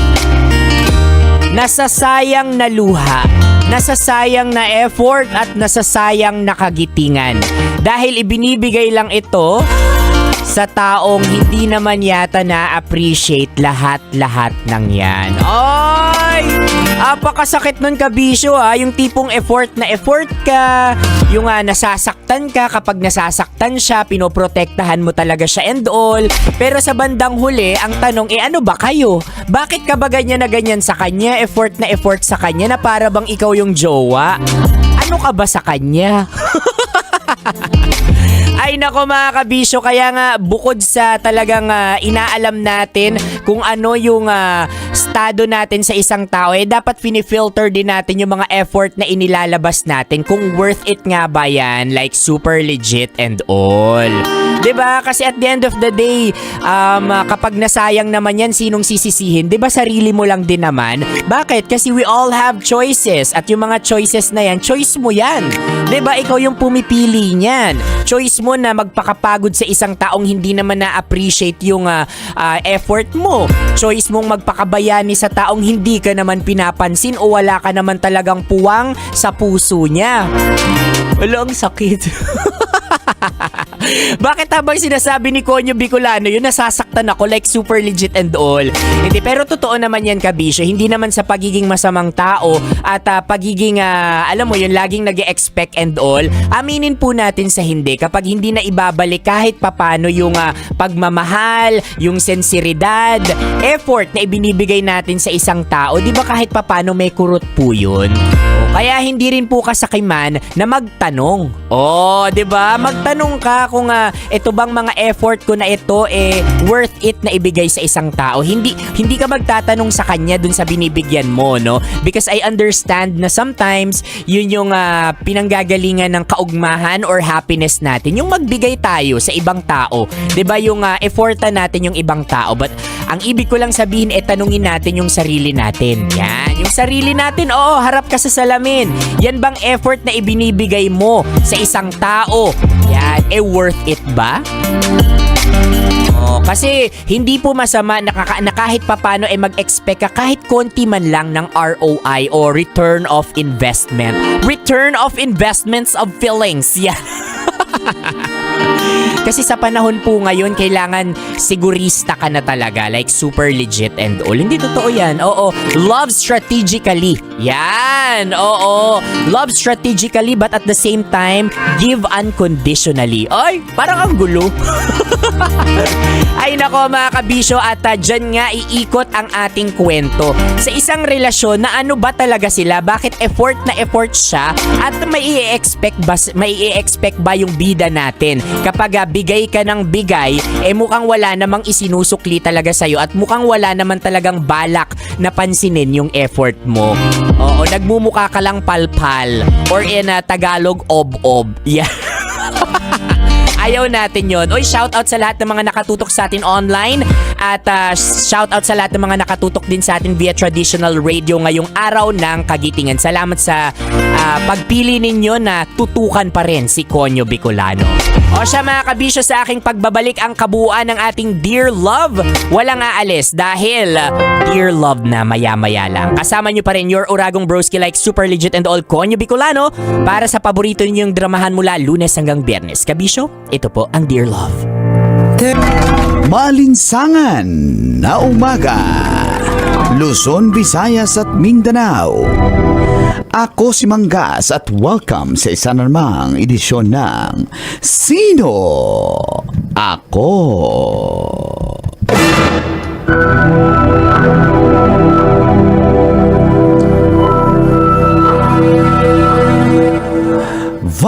Ngayon online ang isang tsuper na nagngangalang si Alan dahil tumirik ang kanyang jeep na may rutang alabang sa pote. Hindi pala sira ang jeep ni Alan, kung hindi naubusan na ito at natuyuan Oh my God. ng diesel. Sa kuha ng cellphone video sa isa sa mga pasahero ni Alan, kitang-kita na humahangos pa si Alan. Tanghaling tapat para dumiskarte ng diesel habang hiyang-hiya na siya sa mga naabala niyang pasahero. Ang iba ay bumaba na lang dahil nainip na at nainitan. Natagalan si Alan dahil naghanap pa siya ng gasolinahan na magbigay ng galon para sa kanyang diesel. Ayon pa sa ilang tsuper na katulad ni Alan, nakapag-uwi na lamang sila ng 250 hanggang 300 pesos sa halos 12 oras na pamamasada. Ikaw, kabisyo, anong may ambag mo? Sino? Ako? Kailangan pa bang i-memorize yan? Easy. Ang ambag ko ay Kifi. Ay! Gusto rin ang driver. Teka lang. Uy, grabe yan ha. Yung ano nga, Nalulungkot Tita Max, naman ako. may ibang pasahero nga nagsabi na di minsan pasobra na yung binibigay nila. May driver na to, sabi, umiiyak. Kahit di pa nagtataas naman. May driver na umiiyak na jeepney driver, sabi niya, grabe hirap na ng buhay. May pasahero siya na nagbayad ng 100, hindi na kinuha yung sukli. So yun, pasalamat na lang siya. Thank Si you po. Mang Kanor talaga. Ngayon mo patunay. Ako yun, yung nagbigay ng 100. Magkano pa masahe, Tracy? Oh, di ba? Ba't ka nag-jeep kung mayaman ka? Para nga makatulong sa mga jeepney driver. Sa bagay. Ay, buti na kalusot. Pero 'di ba, kung ikaw sasakay ng jeep ngayon, maawa ka eh. Kahit hindi mo na kahit di sila manghingi, ikaw na mismo magkukusa dahil nga sa hirap nga ng buhay. Pero paano naman daw yung mga commuters na nahirapan na rin? Dahil Kaya nga nagtaas na lahat tayo pamasahe. 'di ba? Samantlang sila UUK tour. Yan, di nag-abroad, ba? Yung mga parap, nag-abroad, palamig-palamig lang. Diba? Samantalang tayo, hindi pa rin sinusolusyonan yung urgent na pangangailangan. Tapos sila, pero pumasok tayo sa trabaho kasi kawawa naman sila. Baka wala silang panggas, di ba? O walang gasolina ng ano nila, chopper nila, tsaka private plane nila. Kawawa naman. Yung iba nga daw, hindi nga pumapasok pero present pa rin. Oo, 'di ba? So, bayan pa Nakakahiya rin. naman. Oo, Wow, baka yang tayo sa kailangan mga nilang ganyan. ng Oo. pang-shopping ng anak nila, pang LV, kawawa naman. Bayaran pa naman ng tax. O magbayad daw tayo, sabi nila. O kawawa naman sila. Kailan ba maibababa yung yung presyo ng gas talagang? Wala affected tayo. Top 1 pa naman tayo sa sobrang taas ng gas. Kaya Top 1 nga. na naman. Lagi na lang tayong top 1. Chismosa, top 1. Oh. So kailan Corrupt. kaya Top 1. Top 1 na ba? Hindi pa naman. Nasa top 10. top 3. Grabe, no? Yan, dapat maunahan na. Mayaman sana tayong bansa. Pero sige lang. Sabi nga Babaero lang kayo. Ano na naman? Kasi pag maraming babae, kailangan maraming ikurapin. Oh. Ay, Kasi kawawa yung para mga jeepney maraming driver. kailangang i-maintain eh. Pero may nakita akong post din ni Boss Toyo. Mimigay din siya ng panggas sa mga Oo, riders. oo. Hindi yan sa legit yun. Naka-bote-bote. Kasi nakita ko nakasashay eh. Oh. Iba yun. Oh. 'Di ba? Yung iba kasi tumutulong. Meron ding may isang coffee shop din sa may Antipolo na namimigay din sila ng paggasolina sa mga riders. Parang tulong mo na lang, giving back sa community. Naalala mo nung pandemic, meron tayong community pantry. Bibigay ka ng mga Donate ka. kung anong sobra sa bahay nyo. Yan, itlog, gulay, tapos yung mga wala, kukuha na lang doon. 'Di ba? So, ay, nako. Lord, tulungan mo Kaya kami. hanap ako ng apam. Bakit naman? Para hindi ko problema yung gasolina. Tsaka Di ba diesel. sila na problema doon? Hindi, pero may pera yung apam. Sabagay. Kaysa Pinoy, lolokohin ka na. Mihingang ka pa. Hindi yung... Hindi ka pa magbabayad ng motel.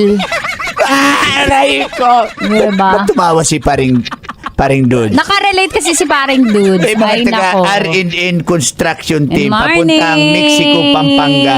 Good morning. Yung team, Diskarte sila doon para, siyempre. para mga pambabae. Bigay namin kalakal daw. Aray mo, Aray mo. Boss Dodds. Oy! Daddy Dodds, good morning sa iyo dyan. At sa Morning. bandang Danabs, good morning kay JR. Hello sa inyo. Thank you. Daghan salamat. Kaya, padayon. Ay, wala tayong no choice eh. Full tank ako 9,000 eh. Isang 10,000 agad. linggo eh. Sabi naman yan. Sabi naman. Kaya sige, tatanggapin ko na lang yung indecent proposal. Aray mo! Aray mo, baka! May mambas na naman, may mambas. May mangbas na naman. Sige. Ganyan talaga kayo. Wala namang magawa sa buhay yan sila. Yung basher. Yung, yung basher Yung nga. basher. Oo. Sana nga mahuli na yung mga yan. Yung kurap. Yung kurap. Makulong Yung kurap. at basher. Sabay na yan silang dalawa. Ano ba pinag-isip? Ba't gumaganon-ganon yung mata mo? Maniwala ba kayo sa amin, guys? Hanggang kasi po tayo mga kabisyo. Dito lang sa stasyong number 1. Ito po ang 90.7 Love Radio. Kailangan pa bang i-memorize yan? Basic! Mahiwagang Burnay mula sa Mahiwagang Burnay. Sa Mahiwagang Burnay.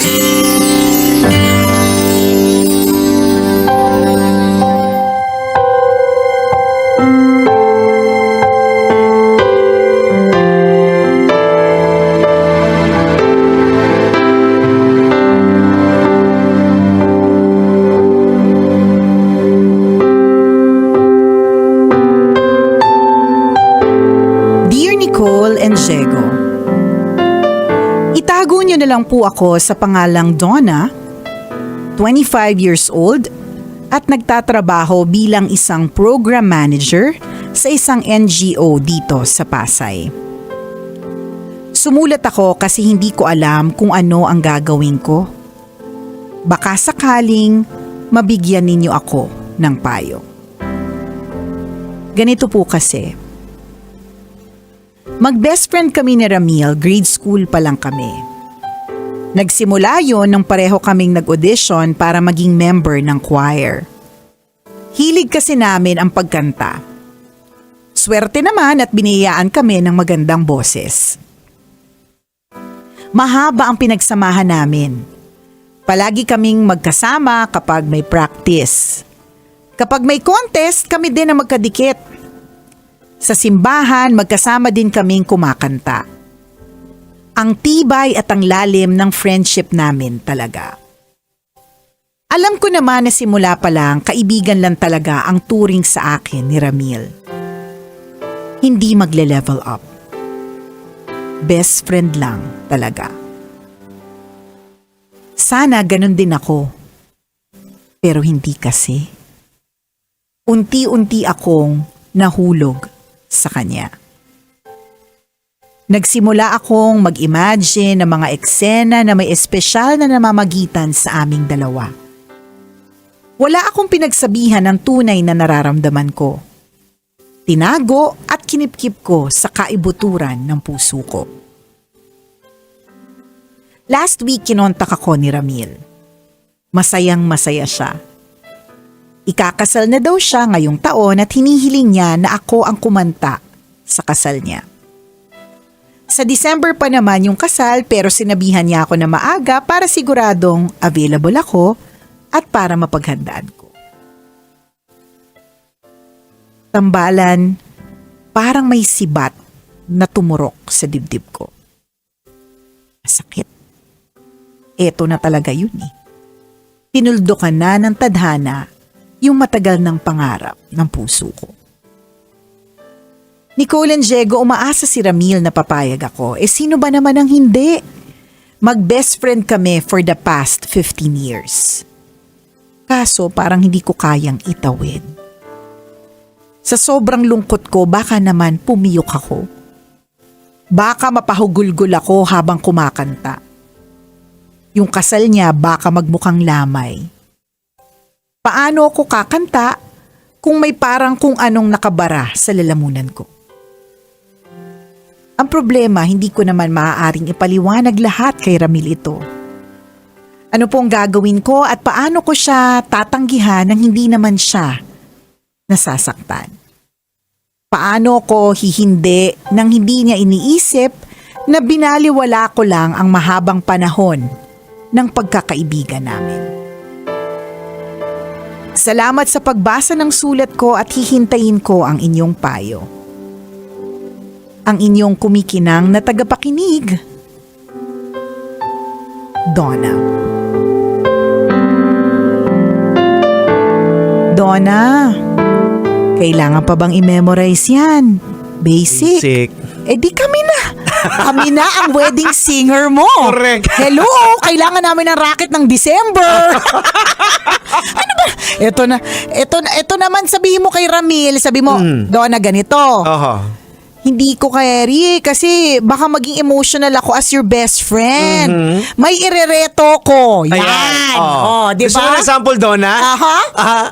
Anong wedding song? Anong wedding song? Separate lives daw. Nakakaloka. Alam mo, wala naman talagang ibang way para malaman at maintindihan ni Ramil is for you to tell the truth. Tama. Yun lang talaga yun eh. Kasi nag-iisip ako ng mga iba't ibang mga senaryo. Magkakasakit ka on the day. Mas lalong mahirap yun for your best friend kasi kawawa naman siya, mawawalan Correct. siya ng wedding singer. O di naman kaya may nakaschedule na. Pwede yung may nakaschedule na nako. Kaya lang, ang hirap nun, best friend mo yan. Best friend for 15 years, ano pa ba bang hihigit dyan na pwede niyang maintindihan na ay, oo nga, no, hindi ka talaga available, may nakaschedule na. So, ang ending dito, nagsisinungaling ka pa, nagdadagdag ka pa Exactly. ng, di ba?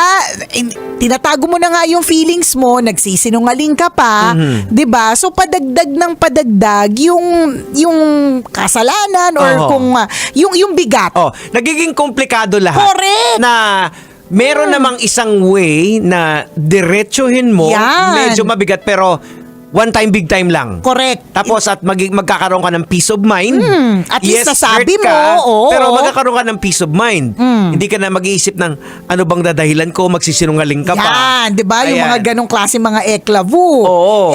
Hindi So, wala akong there's no other way. Correct. Ika nga. There's no other way but to tell the truth. Oo. Yun lang talaga yun. Kasi ikaw, Jegs, makakaisip ka ba ng Actually- scenario na na magigets? Di ba hindi? Actually, ang naisip ko kaagad, wala nang ibang paraan kundi sabihin mo yung totoo. Correct. Kasi yun din ang magbibigay ng peace of mind sa'yo eh. And the truth will set you free. Yan, oo. Diba? Napaka-basic na ano yan eh.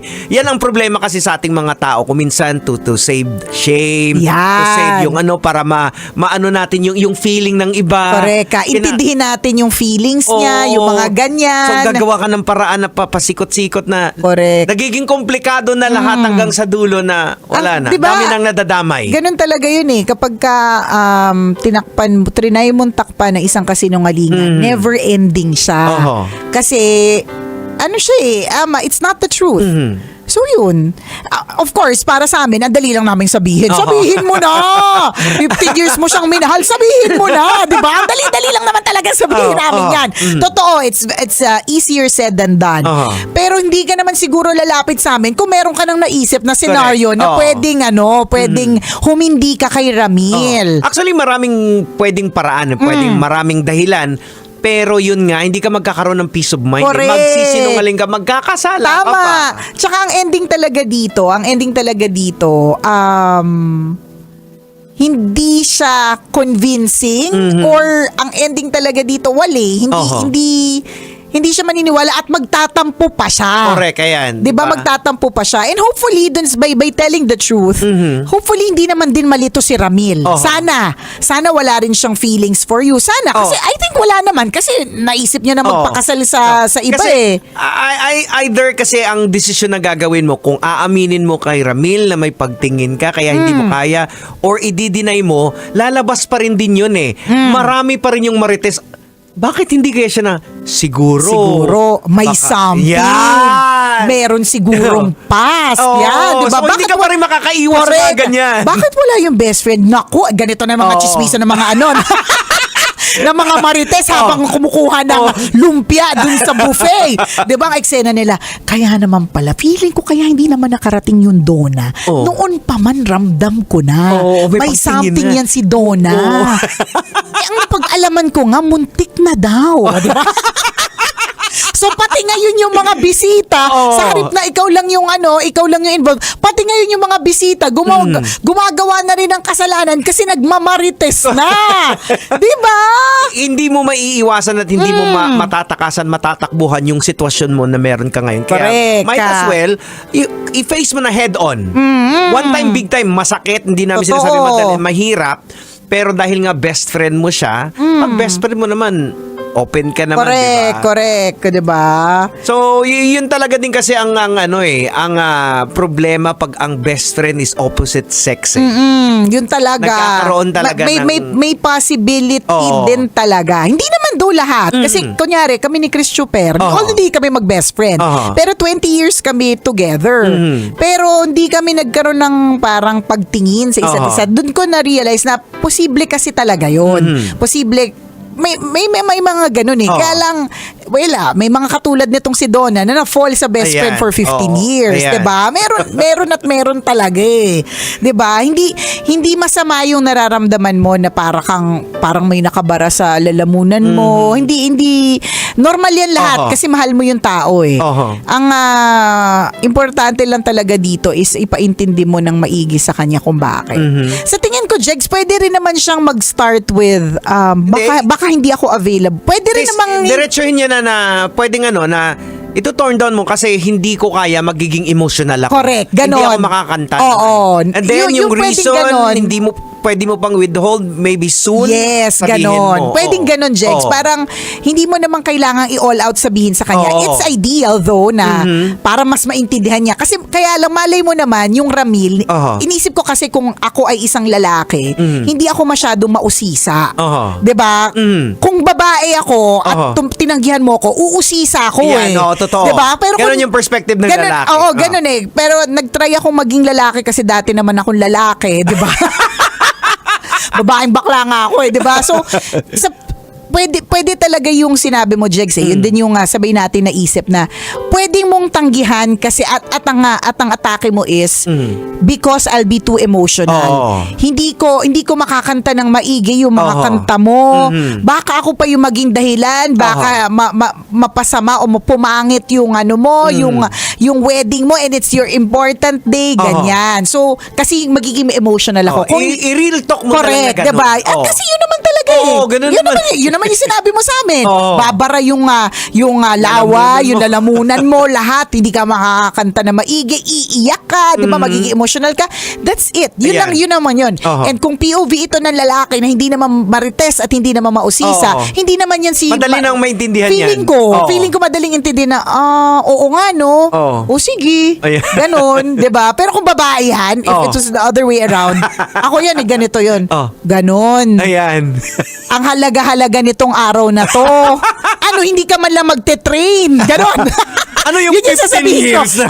Kung ako yun, sasabihin ko, ano yung 15 years? Tapos hindi mo man lang, gets ko, magiging emotional ka. Pero, pwede, kung professional ka talagang singer, you can train for it. That's me being a girl. na nag-uusisa. So, wag natin munang i-overthink, Donna. You just really gotta tell him the truth na I can't do it because I will be emotional. Hindi ko talaga to magagawa kasi emotional ako. Yun lang, period. Ganon. Just leave it there. So, yung ganun lang. And then kung halimbawa may mga episodes pa siya na gusto tatanungin niyan. Correct. Kung if the situation calls for it or ito na talaga yung moment na kasi pwede mo ngang hindi pwede ngang joke pa joke eh. Hindi kailangang ang lalim agad na itinago mo talaga sa kaibuturan ng puso mo yung pagnanasa mo para sa kanya. Pwedeng, when the time is right, di ba, masabi mo sa kanya, kasi medyo may feelings ako para sa'yo. Tapos ganun yung tono. Ang hirap kaya! Feeling ko kasi, Jegs, pag ganun yung tono, di ba, sa any conversation, the tone is very important. 'Di ba? Parang katulad ng anong tawag doon, yung background music. Ang background music will set the mood. So kapag ka horror, ise-set niya yung mood natin. Correct. Di ba? Mga ganyan. So alam kagad nung nanonood na ay may magpapakitang diablo dito, ganon. So ganun din sa tono ng pananalita. So kung ang pagkakasabi mo is kasi ano ba yun? May feelings kaya ako para sa'yo. Kakahiya kaya ba? Baka maiyak ako, friend. Diba? Feeling ko it lessens the degree. Versus yung, kusita, kaya kasi mahal kita. Diba? Feeling ko mabigat yun eh. Totoo. So doon na tayo sa when the time is right and you have to tell it, kalmahan mo lang. Ayan. Kalmahan mo lang. Kasi for all you know, hindi naman natin alam kung, malay mo, si Ramil, hindi naman overthinker. What you see is what you get. O di okay. Usually kaming mga lalaki. Ganon sa POV, kayo parang, eh. okay, ganun Kasi lang. kayo mga lalaki, halimbawa, may sinabi kami. Kunyari, nagtatalo tayo, may sinabi kami. Ang sasabihin ninyo, okay. Sa amin, hindi pwede. Ganun lang yon. Hindi mo naisip na ito yung mga consequence. Ang daming eklabo. Ang daming eklabo. So baka kasi si Donna, ganyan siya. Kasi you're thinking like a woman. Ganun talaga. Pagka thinking ka like a girl with our hormones and all, may mga emosyon talagang involved. But Donna, we feel you. Oo, Mahirap gets ang naman sitwasyon namin. mo. Correct. Totoo yan. I've never been in that situation though. Na kaya hindi ko din talaga alam kung ano yung eksaktong nararamdaman mo. Pero gets namin. Gets namin na hindi ka pwede basta-bastang pilitin sa isang bagay na alam mong wala ka namang masyadong wala ka namang masyado talagang magagawa. Hindi umiyak. Ayan. Diba? Oo. So we feel you, Donna, and And normal naman din yung nararamdaman mo eh. Nagmamahal ka eh. Ayan, Ganun tama. talaga. Pag nagmamahal ka, nasasaktan ka Correct. talaga. Just be true to yourself na lang. Sabihin mo na hindi mo kaya because Yun lang you yun. will be too emotional. Correct. O, Ganun lang kasimple. Ganun lang kasimple. Oo. Saka na lang natin problemahin yung kapag ka nagtanong siya ng bakit. Oo, yan. di ko hindi siya nagtanong ng bakit, di para saan pa nag-usap tayo ng matagal, di ba? Oras natin, 1:39. Ako pong kumikinang na ulo, Diego Bandido. At akong kumikinang ina mo, Nicole Liala. Kailangan pa bang i-memorize yan? Basic! This